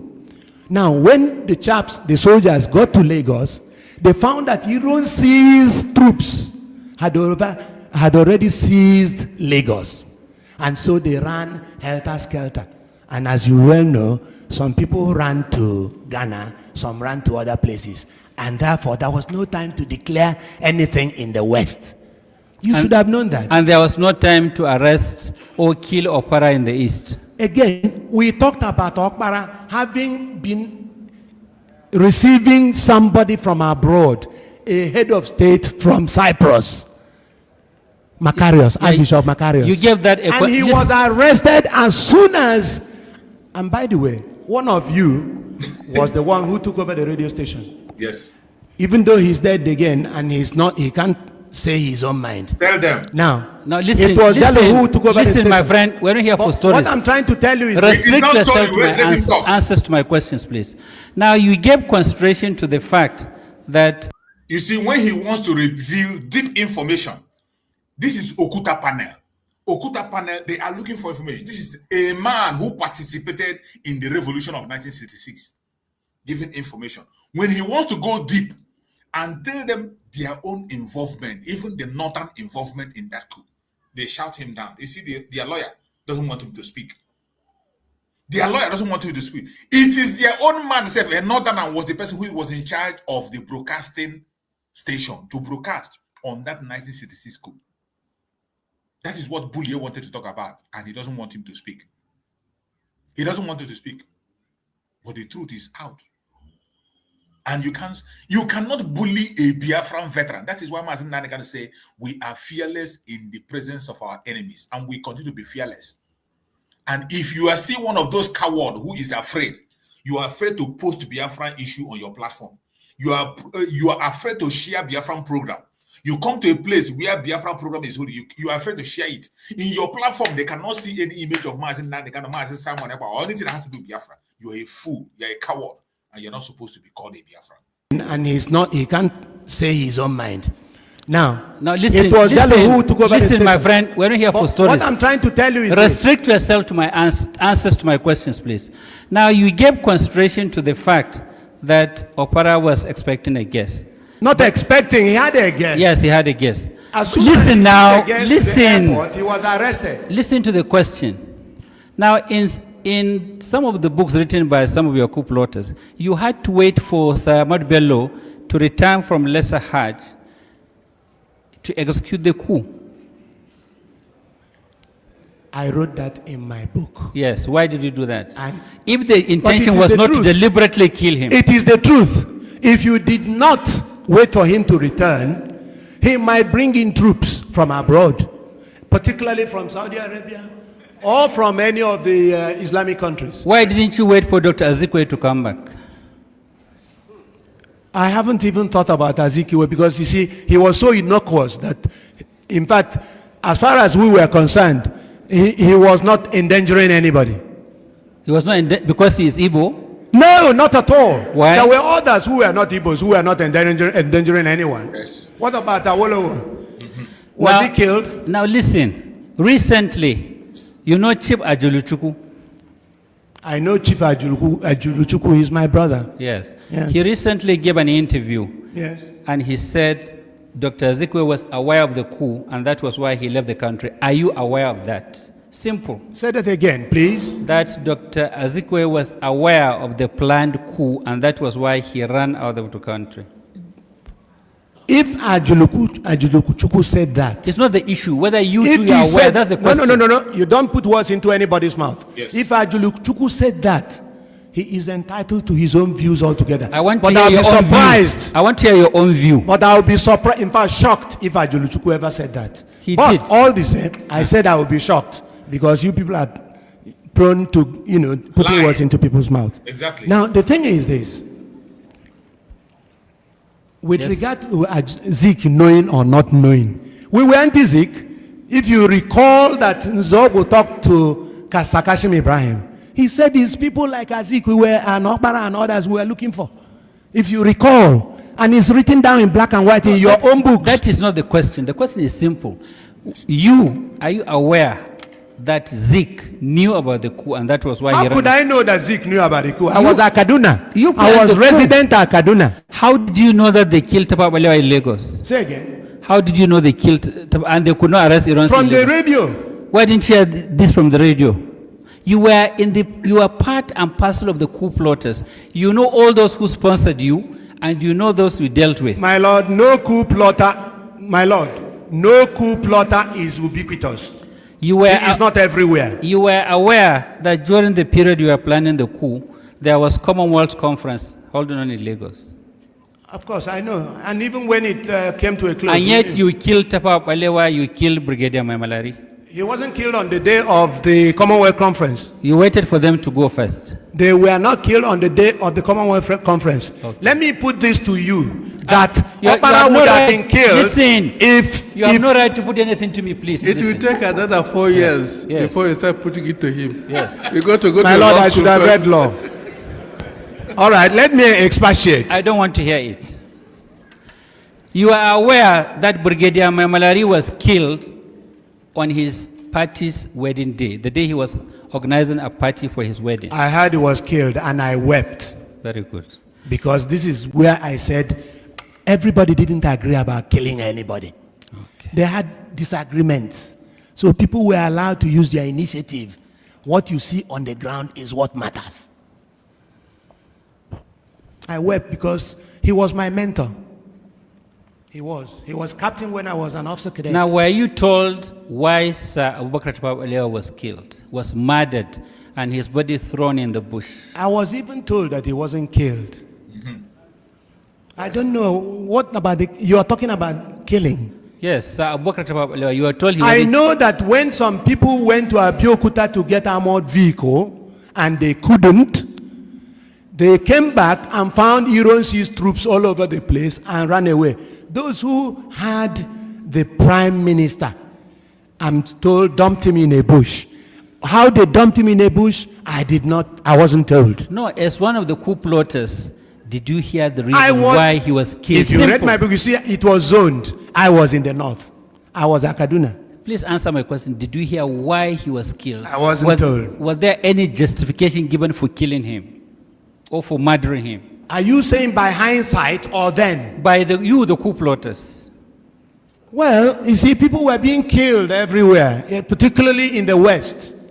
And so, if I may sound charitable, well, not uncharitable, if he was party to other killings, then if he was killed, it's one of those things. Yes. Now, since you are based in the north, yes, you must have heard that immediately after Sardana was killed, or maybe a few weeks after, there was this picture being circulated in markets and streets of Nzegu and Samad Bello, which some northerners regarded as very provocative. I am happy you mentioned this. Yes. I was thrown into Kirikiri. Taken down. When? From in fact, about within the first week of the coup, I was thrown into Kirikiri with others. Now, I am given to understand much later that it was because Nelson Atta Publishing Drum did something in respect of publicizing Sir Ahmad Bello. All right? No sane person would like that. Thank you very much. But why is it that the same Nelson Atta, during the war, you took him to work for you? You didn't kill him, but you killed the women in the marketplace. Yes. Why did you do that? My friend, listen. I'm happy that you agreed that when Nelson Atta published it, people naturally overreacted. Of course. Thank you very much. But that's all for him. Why did you not kill Nelson Atta? That's all right from me. Thank you. Why did you not kill Nelson Atta? Very good. Very good question.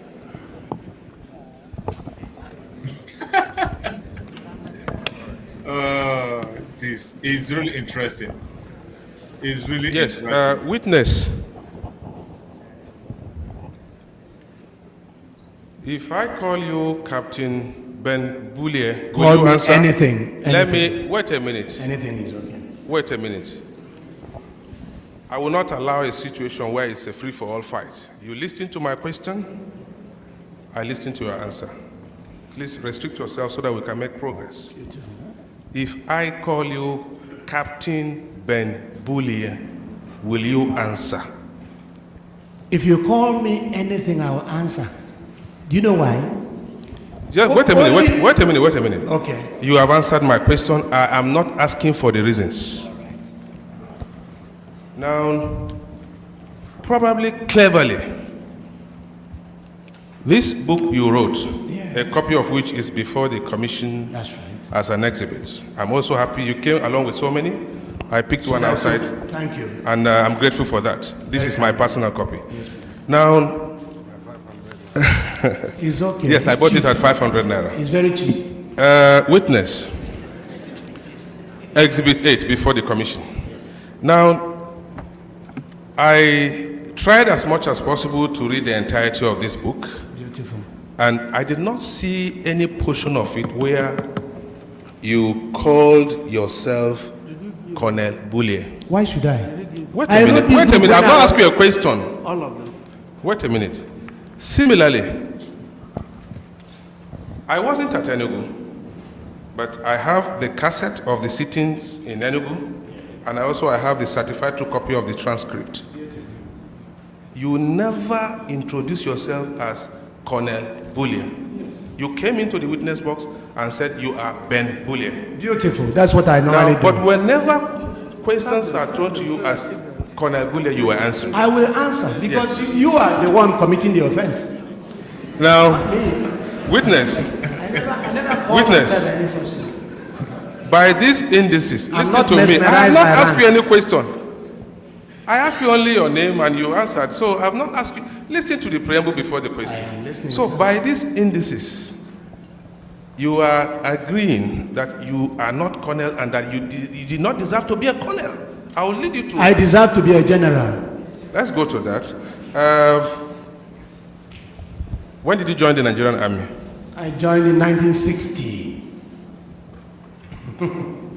1960, March. Yes. Yes. You are over 60 now by age. Of course, 62. Yes. You were in Kaduna at the time of the coup. Yes. The 15 January 1966 coup, you said so. And that is deposed. not in dispute. I've said so already. Now, you were only a captain at that time. Substantive, yes. Yes. And you will agree with me, even then and as well as nowadays, it takes an average of 3 years for one to get promoted from one rank to the other in the Nigerian army. An average, some 2 years, some 4 years, an average, I'm talking of average. As a captain, probably for one to become the next rank after being a captain is to be a major. Are you talking about now or then? Even then. Even then? Yes. Some people had accelerated. Look, I have a retired general near me. I am very happy you, yeah. Listen to me. Yes. Now, you were only a captain at that time. Yes, and he was major. Yes, I agreed. Now, the next rank after being a captain was major. Beautiful. Thereafter, lieutenant colonel and colonel. Now, after the coup, you were arrested, detained, and unlawfully released. Unlawfully released? Yes. I was released prior to the declaration of Biafra. Yes, I agree, but that's what I'm saying. You were unlawfully Nigeria, please, Nigeria. Wait a minute, who released you? Ojukwu released us. Oh, okay, Ojukwu released you. Yes. Equally an Igbo man.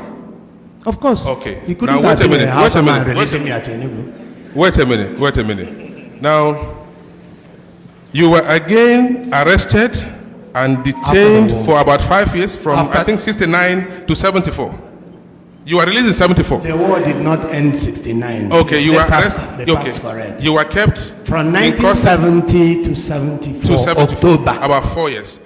Now 5 years. You said 70 to 74.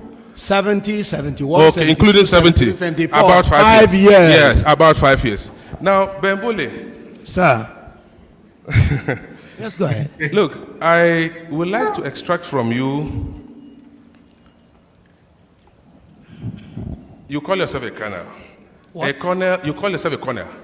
I don't call myself a colonel. I'm addressed as a colonel. I was gazetted as a colonel. I was treated as a colonel. No, so you are not. In fact, I love to be called colonel, but I prefer to be called general. It appears. Listen to me, witness. Let's make progress. We're not here for jokes aside. Now, if you agree with me that you are not a colonel, then that narrows down the controversy between you and the Nigerian army has never promoted me to the rank of colonel. Thank you. Never. Thank you for that. What about the Biafran army? Were you made a colonel? Of course. I told you, I've said it before. So you joined the Biafran army when? I was released You joined the Biafran in 1967. I didn't join Biafran army. I was from Nigeria. Once Ojukwu released us from Nigeria, we automatically belong to the 4th Area Command. Now listen. Of the Nigerian army. Listen. So when Biafra went, we went with Biafra. Listen, can I get you well? Please, are you telling this Honorable Commission that the conferment of the rank of a colonel on you was honorary by the Biafran army? That you did not deserve what, honorary? Is that what you are saying? What do you mean by honorary? In other words, you did not merit it. Was just given to you. So honorary means not with merit. No, listen to me. I am asking you. You are telling me I was promoted to that rank by the Biafran authorities. You joined the Biafran army at what rank? At what rank? I joined the Biafran army as Captain Ben Bullier. And within a period of how many years? This is wartime, you know. Within what period of years were you? You were promoted to the war lasted 30 months.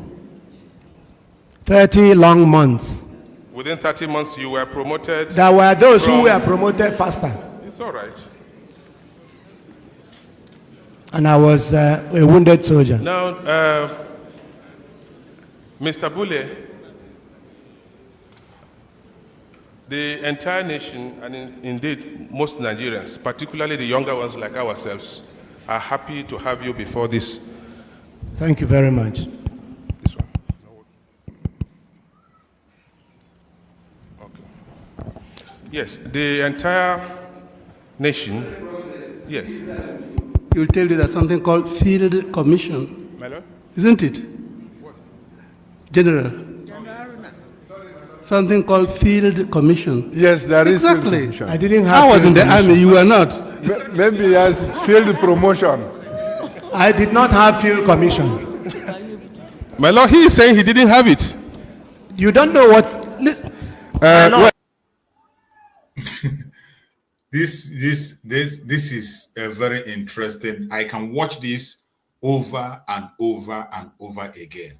And one of the joy that I derive in this is the truths that you reveal and the bravery of that Biafran veteran, Ben Bullier. The bravery of Bullier here is unimaginable. And this, when I see him speak, I see Mazen Nandekano. When I see him speak, I begin to see Mazen Nandekano the way he was responding in the court last time. When Mazen Nandekano said, we are fearless in the presence of our enemy. This is it. And when you watch the Janjaweed asking him questions, the Janjaweed lawyer, you see their cunning attitude of asking questions. Even when they know the truth, they swap it. When you want to throw the truth at them, they'll run away from it. This is what we have been facing in this contraption called Nigeria. And if you are a Biafran and you still think that somehow Nigeria has something to offer for you, you are a fool.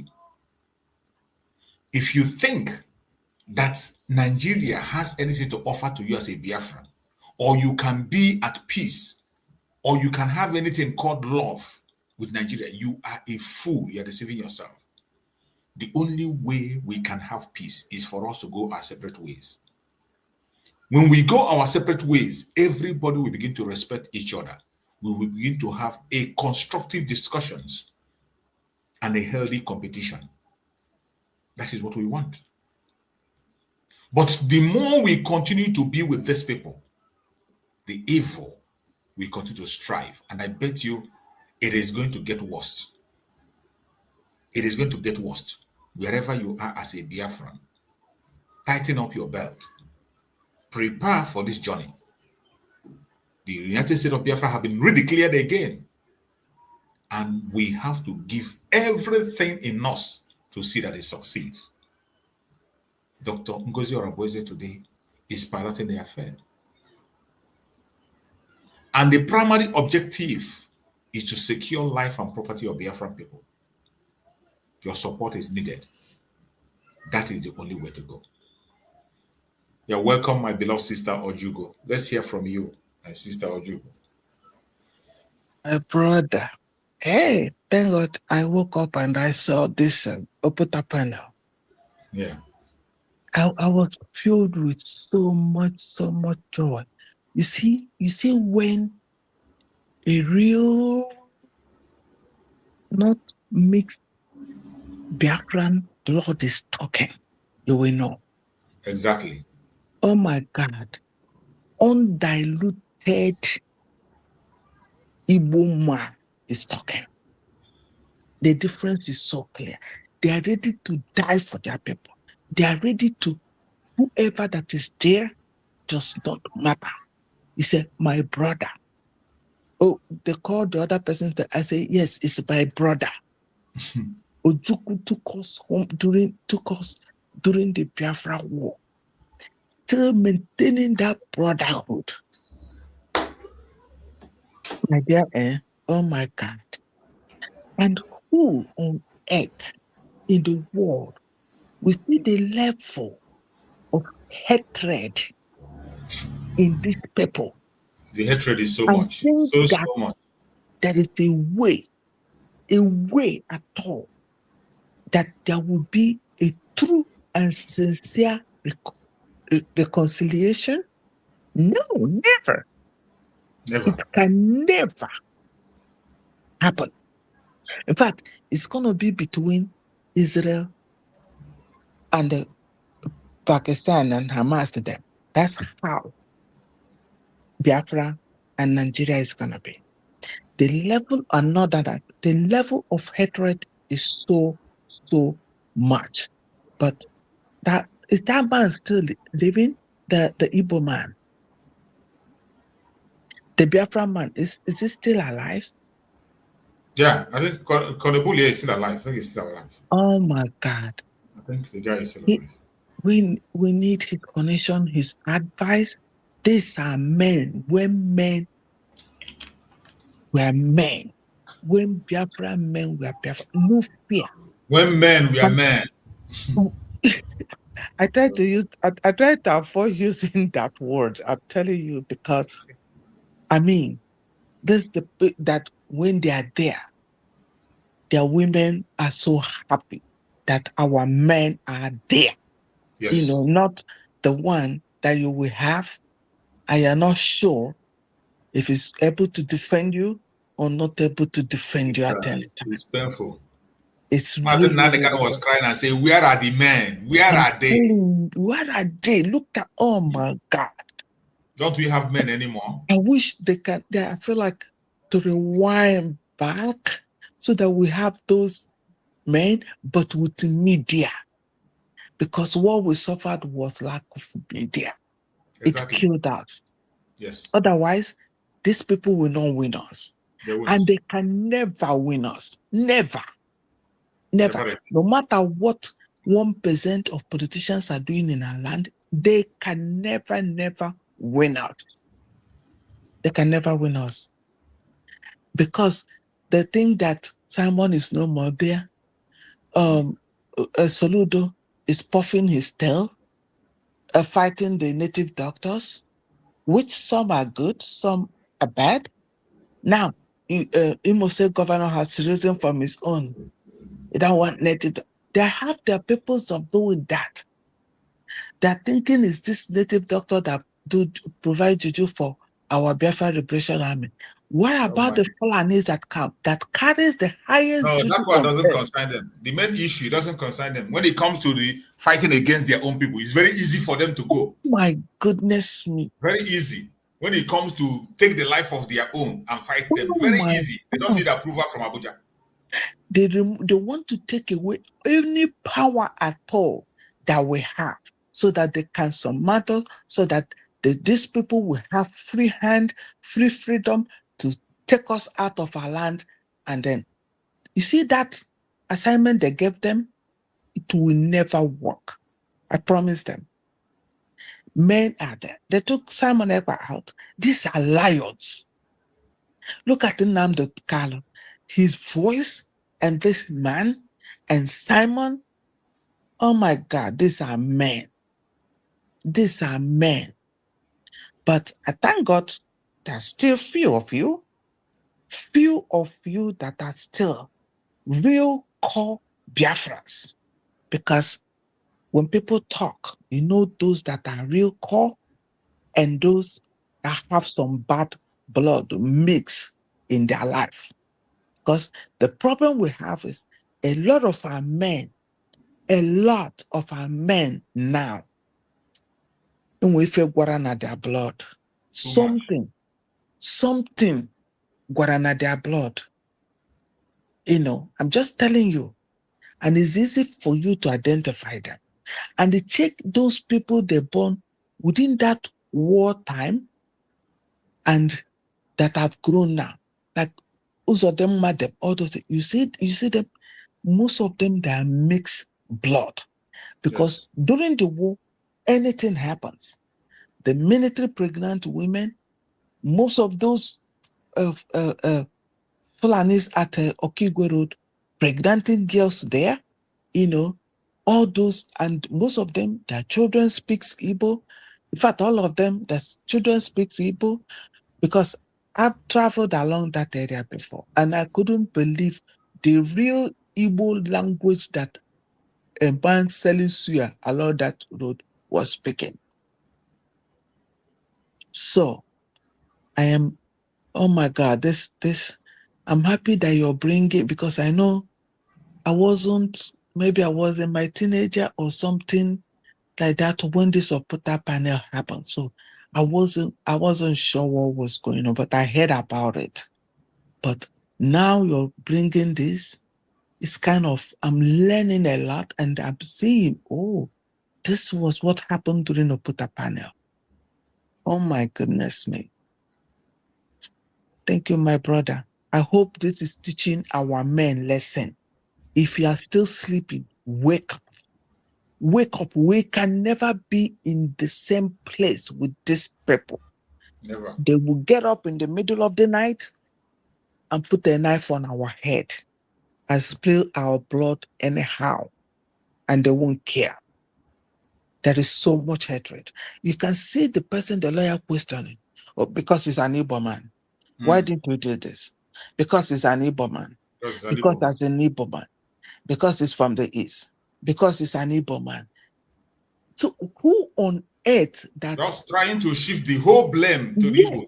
To Igbo. Why not? The other person already said, the leader, he called a Yoruba man name and then mentioned, say it's an Igbo. And then the other one from Delta. The same Delta people that are saying, that he say at the point he said it's a Delta coup. The same Delta coup people that are saying they are not an Igbo. And now this one is over there trying to still push this coup to be an Igbo coup. Still, what is wrong with them? Let us go. They say no. It's like a man married a woman. You hate this woman so much. Instead of you to commit murder, why don't you tell this person to go? The woman wants to go. You say, no, you're not going to leave this house. I hate you so much. I hate you so much, but you're not leaving this house. What is the next thing you're going to do? Is it not to commit murder? Let the people go. Let whoever that you hate, liberate the freedom of that person. Let the person go.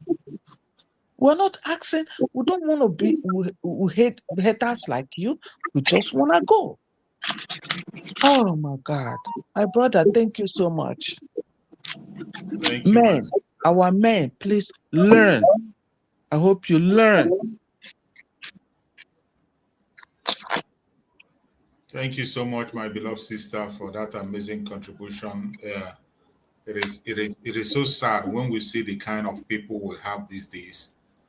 Now we understand why Mazen Nandekano was crying. Are there no men out there? Are there no men out there in a place where you have coordinators across the world, more than 1,000? He's looking for 100 men. He went ahead to say, since he came into Biafra struggle, Mazen Nandekano say he has not seen up to 3 people that are qualified. Has not seen up to 3. Oh my God, this is so sad. In a live broadcast, he said he has not seen up to 3 people that are qualified and ready to die and go for Biafra. Did he tell a lie? No. He wasn't lying. Everything that man has said has come to fulfillment, has come to reality. Every damn thing has really come to truth. That is the prophet of our time. Every other prophet, they're all fake. This is a real man that is prophecy from A to Z has come to fulfillment. He's not lying. All the DOS, where are they? They are now putting themselves together to be a politician in Nigeria. Biafra today, Nigeria tomorrow. Oh my goodness me, my dear. Thank you so much, my sister. Let's hear from our sister, Juliana. I don't know if she can speak. She's busy in the kitchen. Let's hear from you, our beloved sister, Juliana.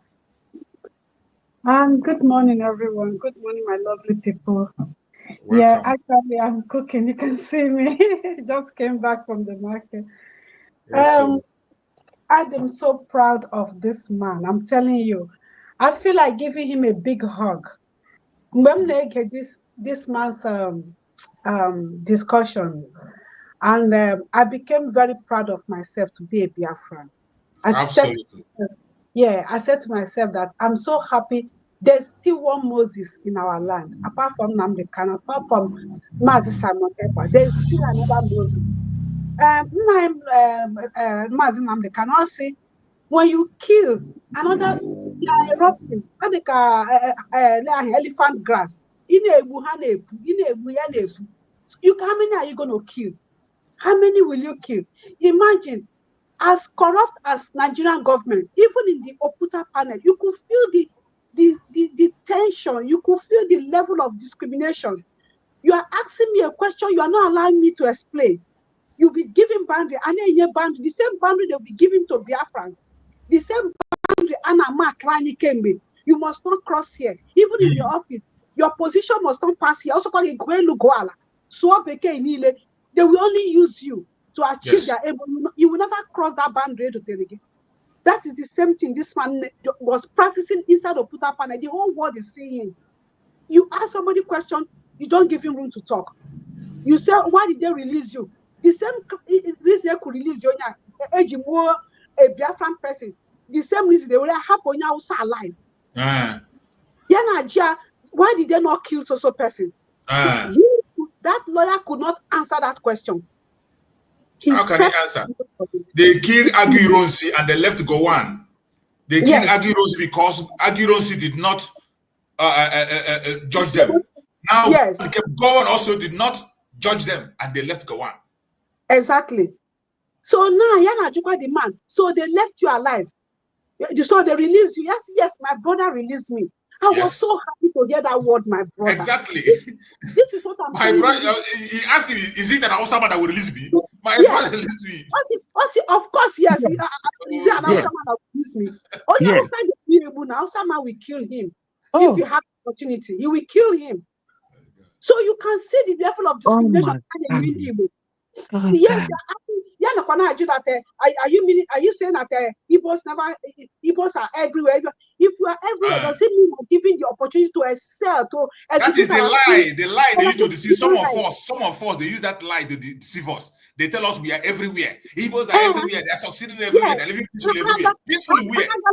A bag of onion and beans. No bacha. Hansi, they are in the north. We are selling in the north, and they keep killing them in the north. Killing them in the north. Why don't you come back home? In the other things in your own community. Come back home. Come back to the east. Come and develop the east. I'm happy that today, for the Tewala now, Mandi Church to the east. Yes. All those headquarter church, take it to the east. Let people come. Everybody seen our Europe who got that headquarter for worship. You will see my hotel, my business, may erupt in our place. Yes. Move down to the east.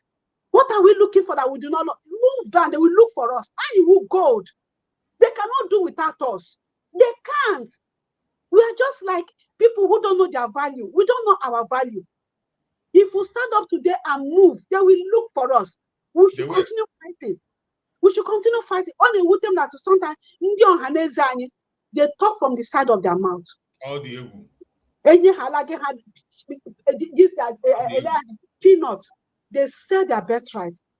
Imagine somebody owe you million, with 100 now bribe, and you are happy jumping. Why the person is holding your millions?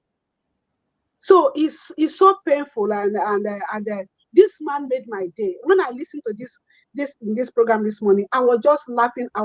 I feel happy, and I say yes, they can't finish us. We'll get there. I'm very hopeful we'll get there. Also, where Mazi Nnamdi Kanu, where Samoneko. There are many more people who are there. They are going to come out. One day, they will bring it down. Yes. I'm happy the whole world is seeing what they are doing to us. And God will raise men to support this our struggle. God will raise men. Even those before, the other European countries that don't want to speak into this matter, they will stand up and speak. God will cause them to speak up. God will cause them. So all him tonight they happy. God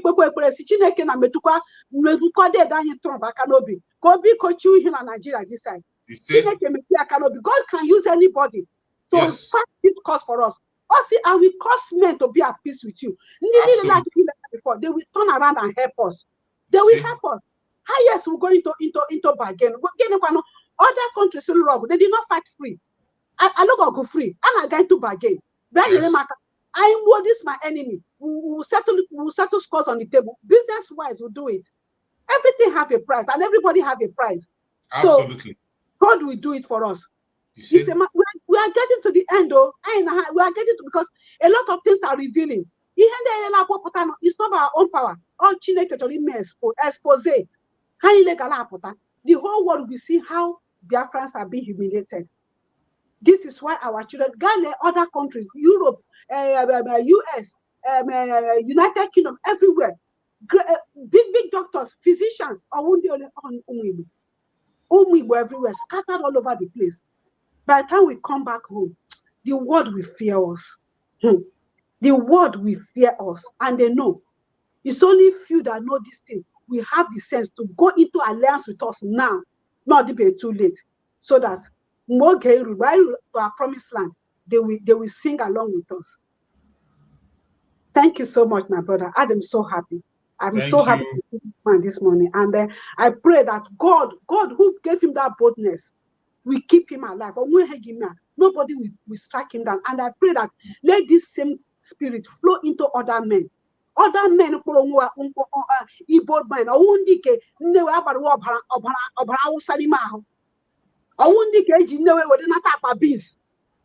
real Igbo men. I pray that this blood should flow in them. Let us use that word, my brother. My brother. My brother, matter that our brother is languishing in the jail. Our brother Chalime jail in Ghana. He has children. The children have not seen him. He's looking forward to see his son or his daughter. This man has been there years. Years. We should think about it that our brother is inside that place. Not there. He will not spend 1 year in that place. I've never seen any Hausa being jailed anyway. I've never seen any being jailed. I've never seen being jailed. He said, well, after committing a crime of their Boko Haram, they give them title and they induct them into the military, using them to flush the Igbos. So please, I pray, let us come together. Let the spirit of oneness envelop us and let us move. Because with oneness and togetherness, we achieve our aim quicker than expected. Thank you so much. Thank you so much, my beloved sister. Thank you so much. I appreciate you for that wonderful contribution. Hope to see you more. Thank you so much. Thank you so much. I appreciate it.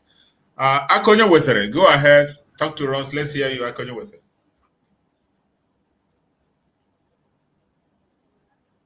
Akonyo Wethere.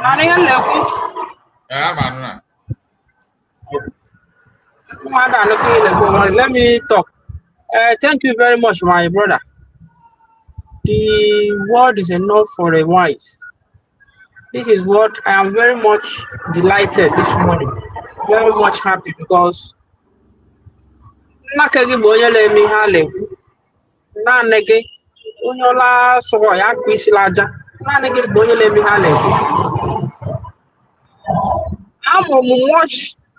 much more many years after the war, but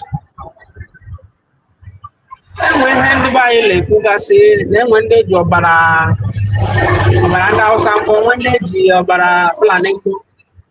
let me say something this morning. After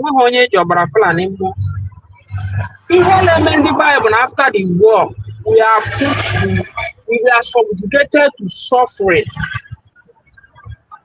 and the suffering has taken over many. Only small, minute percentage of people. I'm talking of individuals. I'm not talking of during the war, and they sabotaged the cause of Biafra. Now that poverty,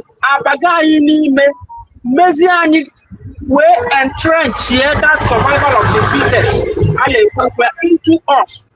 So conditional our psychology into let me take my theory from here at the launching of IBB's book that IBB made me. Now when you go back to one interview I granted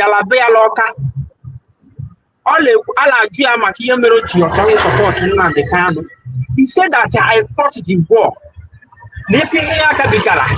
Now, of course, that is championing for the cause of Biafra. Now, connect these two events now. Give the reason why these people hate whatever we are doing. Now, where is our work going to lean on? Where are our work going to lean and manifest? Is on this exposition you are doing. That's why I do tell you. That's why I do speak to the hearing of our dear beloved government that they should reconstitute their media operators. The media operation, it should be looked into. The personnel that will be handling the media should be people that are deep-rooted in this cause, people that know what they want.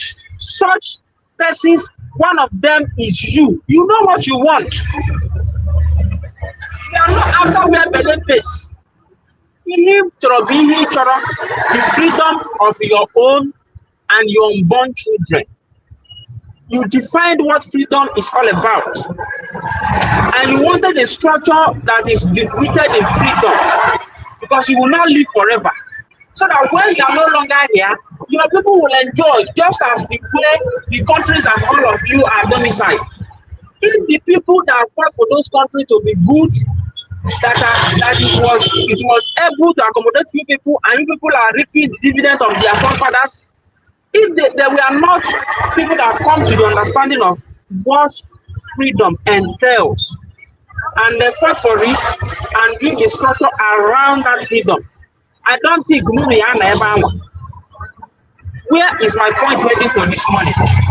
We are doing the good work.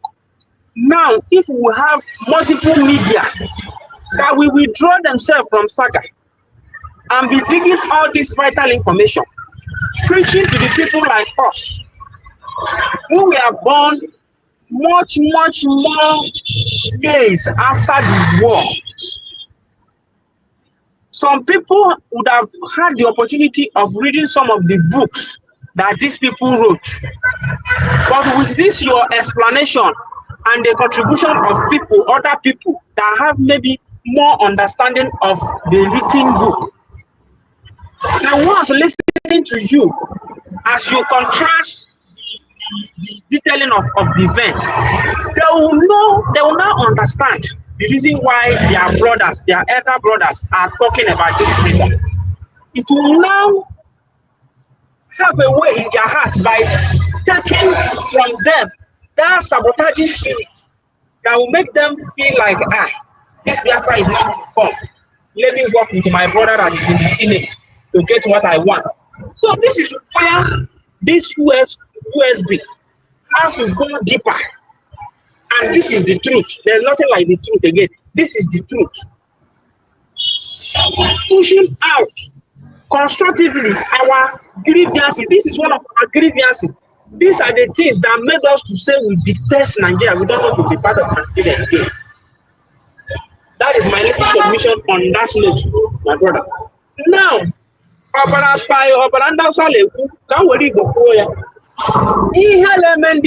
survival of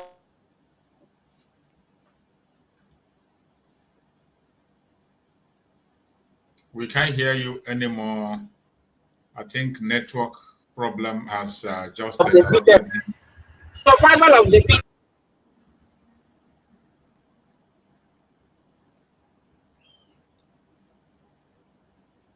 Check your network. We can't hear you anymore. It's cutting off. Maybe a call is coming in. We can't hear you anymore. Akonye Wetere, we cannot hear you again. Try and check your network. Or maybe you got a call coming in.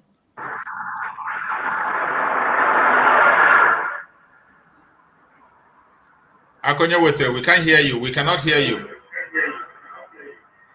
I'm talking now. Okay, go ahead.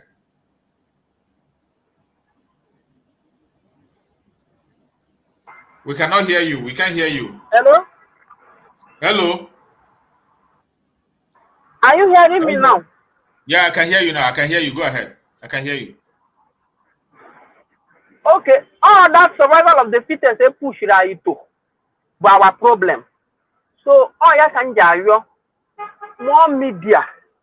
Abia picture this thing as substantiate present in a way only get a reason. to fall in love with ihe a na-eme. Ọ bụ na agaghị into this preaching. Ihe a na-eme ga na-eme ofu onye agbanya galagari. But other way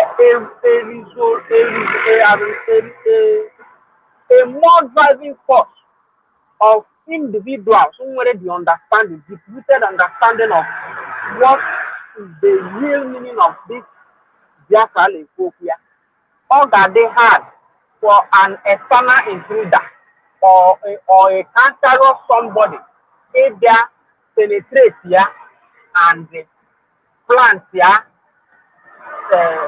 sabotaging plants, they grow and drag the animal into forming cabal. When all the last I so yeah. And even the money that into it sabotage the struggle or it sabotage the after the war. Mr. Anike. Onwere one open the by like this. Na ga lambo wani ni ya so nya usa na abroad. Any onye aka legate na abroad. Ebe ni mo onwe ya o ma na ya ji ike gụta akwụkwọ pass nwo university. Na nwanne ya nọ na Abuja.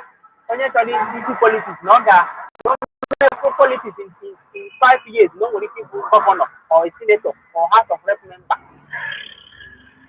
Ọ chọrọ ịga into military na after 10 years na ọ ga-anọ n'ezigbote ọkwa na-eri ego. Kedu ihe ọla fọdụ ndị ji obodo yiwu? But many of us bụ ụfọdụ like Tino so ụfọdụ bụ ndị nwere that vision na ha chọrọ ịbụ a police officer.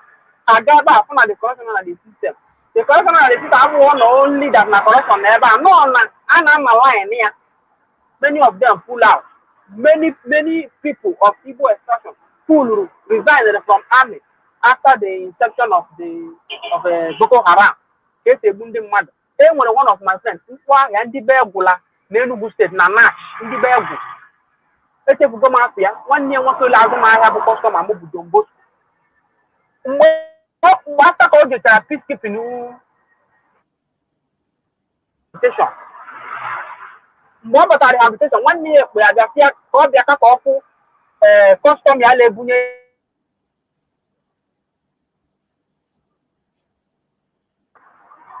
On a cut, your voice na cut. It's cutting. Let me go outside and come back. It's network. Okay, better. Because on a cut. So, my fellow Biafrans, I appreciate everyone that have been patient today and you are with us on this platform. Remember, today we have our fundraising. Remember, fundraising is today. The only way forward is for us to support the United States of Biafra, defend our land to the highest level. Defense cannot fall from the sky. There is no organization funding the United States of Biafra. There is no government funding the United States of Biafra. It is you and I. Those successes you are looking for, those things you want to see, you will see them when the time comes. But finance is needed. The recognition we are pursuing today, seeking recognition for the countries of the world, it needs movement. Movement will be made. And in that movement, the government needs sponsorship. So please, join the fundraising today by 7 p.m. wherever you are, and make sure you're part of it. Do not stay away. You're welcome back, my brother Akonyowe.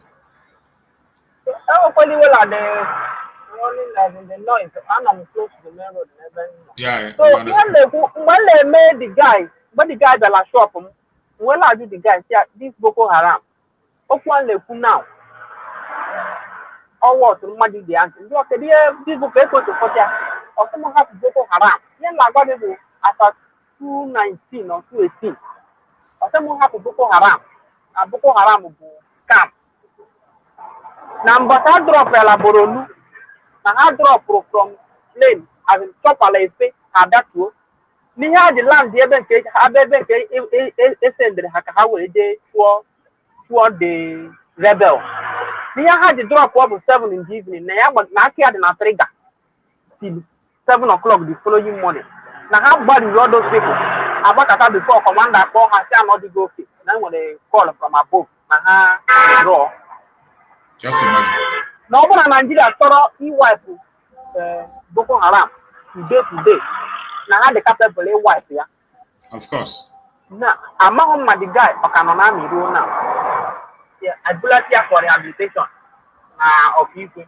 After that, we have a near 1 month or just today we saw that for rehabilitation. So what point am I trying to prove?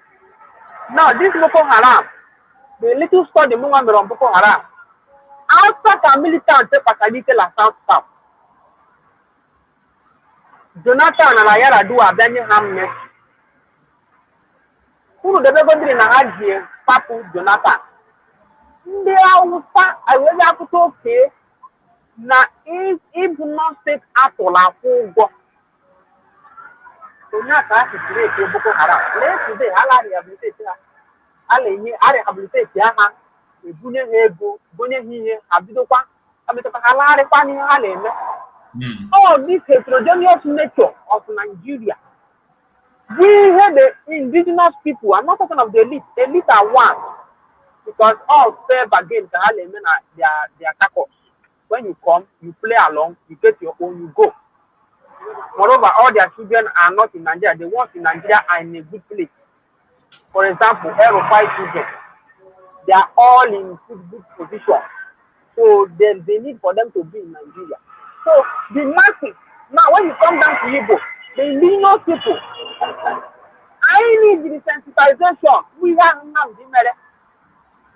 And after Nnamdi Mere, he got a physical leader, may take the struggle forward. Because they want sensitization.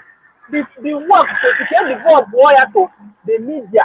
By the truth, indeed, well rooted in history. Indeed, they know how to communicate the public communication, how to present issues, facts, like one of you, like you, let me say, like you. And the truth one, I think I have a media, and then one media, whoever cares to join me, oh my God, the handle. I'm from Kamsa people program, la platform, okay? I'm from our newspaper now. That's not the news. Okay, I'm very happy. That is what we want. Every when the standard media and then come on. You can move the cabinet meeting. They go to report. The media is allowed. It's becoming for us. No, the something. They go to a pass there. And the APM fashion, I'm going to hold the upholding the structure. Time on this year. Can you have a good? Upon Chichiria, you don't have easy when you recruit, when new platform, when new ideology are push. Now, when not only me, they are against Ngozi, Unu Mapu, Rafa Tia and Yanaka, or also Okudo, Unara, Manu. So, Obu about a knowledge and no massacre. But the end of the Nabona, and I won't be believed. No, I dare follow because of the again. And they need to put him out. Our government and over, I can't even hear anything. Some of them are advice, I don't to pay me. But let me guide you. I will share it to you. No, media they have no now. And one more sensitization, both on one program, both Igbo and all the languages. Teach the people on the ground. Tell them when they saturate with the knowledge of why we should live in Nigeria. My brothers and sisters, they don't understand you have rules on your bogene. Oh, Kampula Agani who Kahale Wundi in the zoo. La Napata Hebe. Before you go and what the boats in not a way to go away, but Africa, all the Western world, and one day support to do. Many of our people are over this system. Many of our people are over the cases in work from different sources. Can you get in work back? Can you get back? Can you get on back to Sosenia? This is not 1967. What is 1967 to 1970? Can you give in details? You want to play that data? When you hammer here, when you hammer anything, no job of that or non media. Now, when I mean 1967, I came here. He said he's going here now. So for this, you can all go see, he did for me, that will be here to another day to bomb. He cannot on a stone age. So, my brothers and sisters, it is high time I could be blamed in the buy. because ị bịala asị na ndị Fulani tụrụ ime ndị nke eme nke ame nke bụ nwa now jekwenuru obodo oyibo bụ a black man, and because of akwụkwọ anyị ji gbapụ, ụfọdụ bụ ha siri nweta akwụkwọ bụ na ha lụrụ mebi nwaanyị kara nka ọ lụọ onye akwụkwọ na-akụghịsịla aja. Ị ga-asịzi m na ndị obodo oyibo ga-asịzi gị na because of a black man bịara na their country illegally tụrụ ime ka ya pụta onye abụọ ya like Obama chịrị America, all because of the system. How the system siri dị mere you find it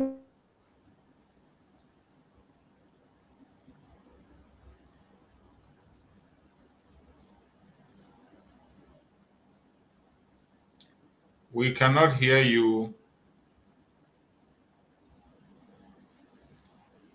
Akonyo with, I think your network today is Wahala. We can't hear you anymore. We cannot hear you anymore. So my fellow Biafrans, remember, we are making progress. The government of Biafra is not relaxing.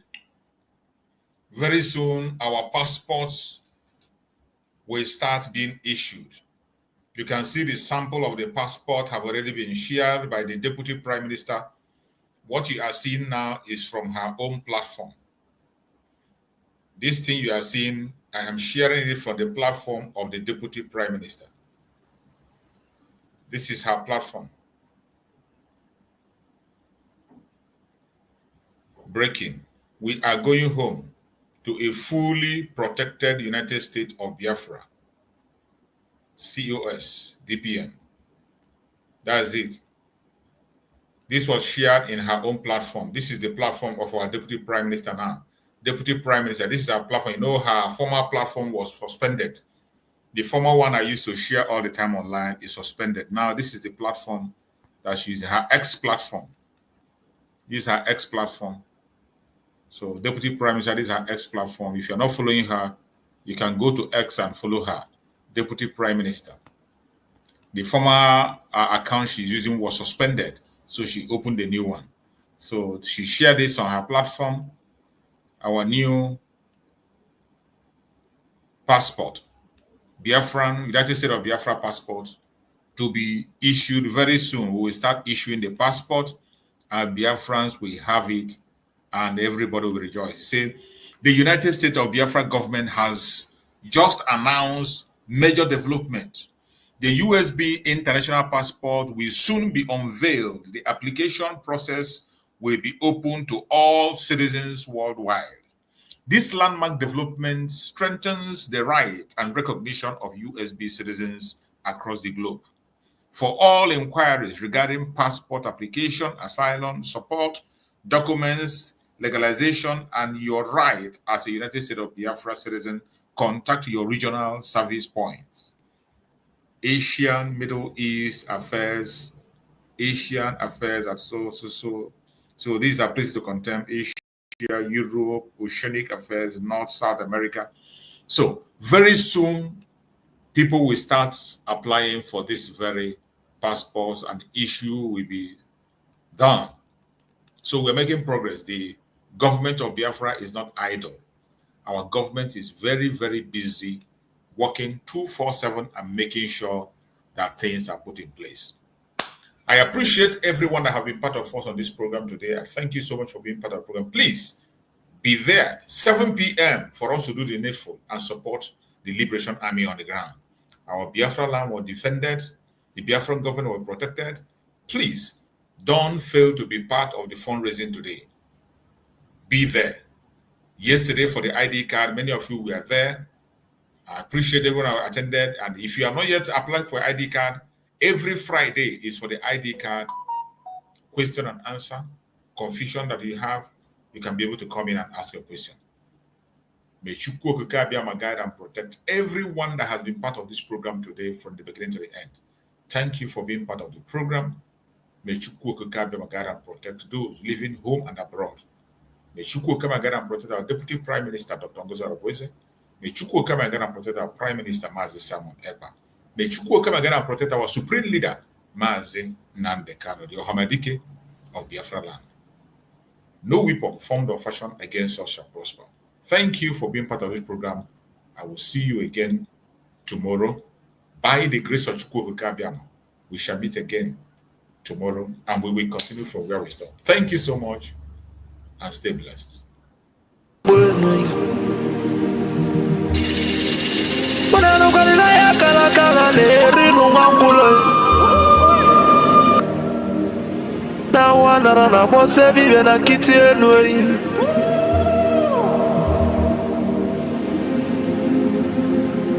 Natulaje bano mabuli vemelem. Kuja.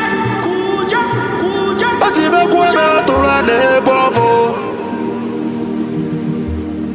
Timalugo no godo kokodo nyano be hule. Dani mo natunilu.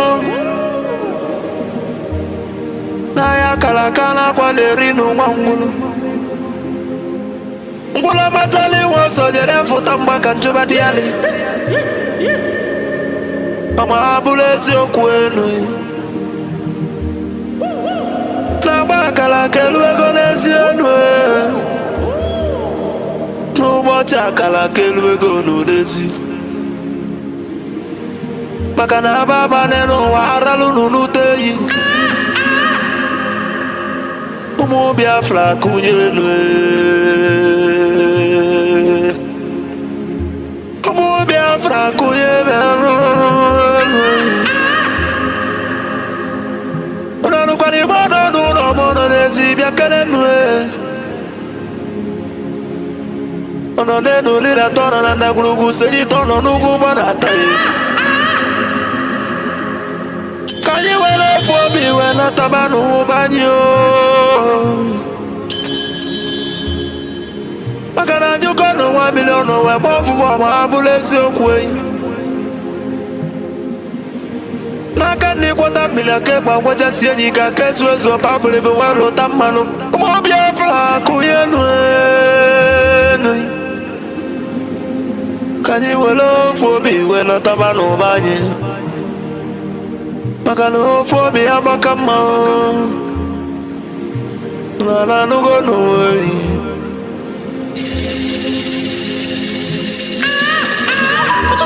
Mo Biafra na bekele umunina. Nkabo nkani. Mwadati na ijele wanyi bekele mi. Akwage bulu kwekene na fando to Biafra is our hope. And the Biafra is our religion. God in a water cheers a moon or be born here. Wesi can argue. I don't know what you quote. Ikemba one of Biafra land among them. The one I call dike. My phone the motor the baby the beach and among them. I was a good word in my libonine. The word in my lobia from you. The mego chuku. Papa gisi kana logi Philippe F Young. Abuze kwa mwake kuloku wekusi okusi na Biafra yekunye. Na yabu Biafra ya tulugo enata.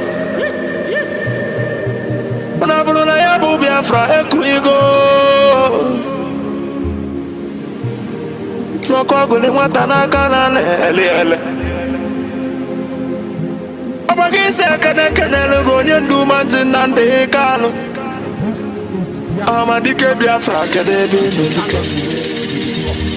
Amadike Biafra bialulo. She has no jurisdiction to try me.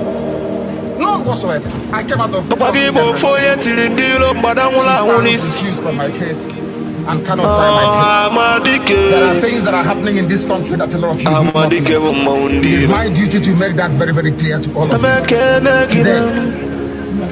Because the lies are too much. The lies are too much.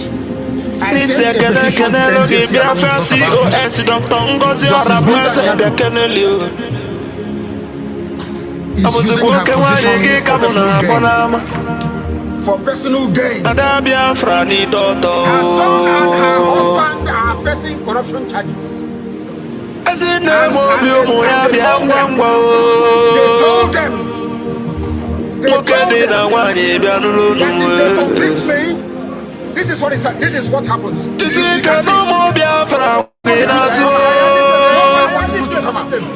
Nobody wants to do That's the problem. They sent her to my case. So Biafran government in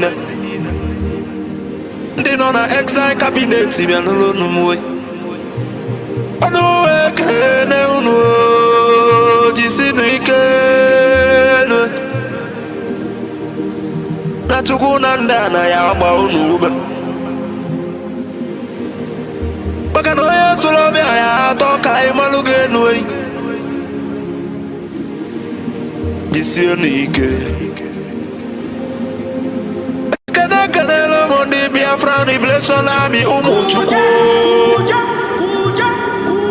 The angels of Biafra land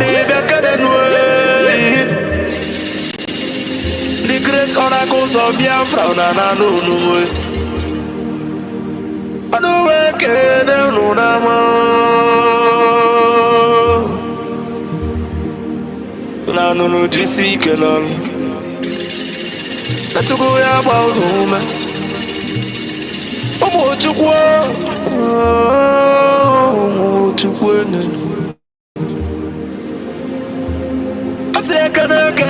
the Prime Minister H.E. Mazi Simon Weber.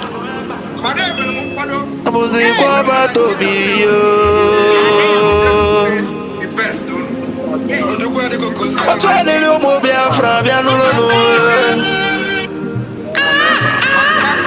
I don't got your temper with it now. The one I just show you will not see.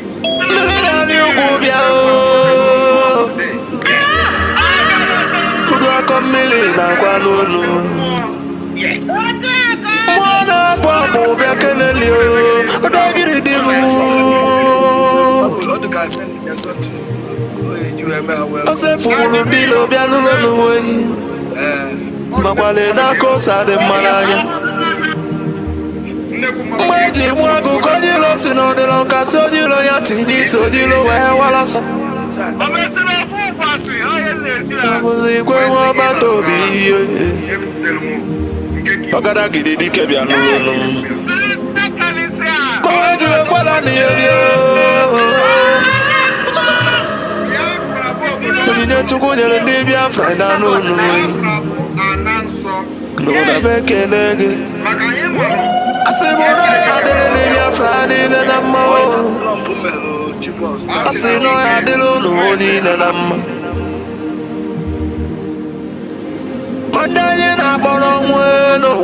A good legacy will last forever, my believer,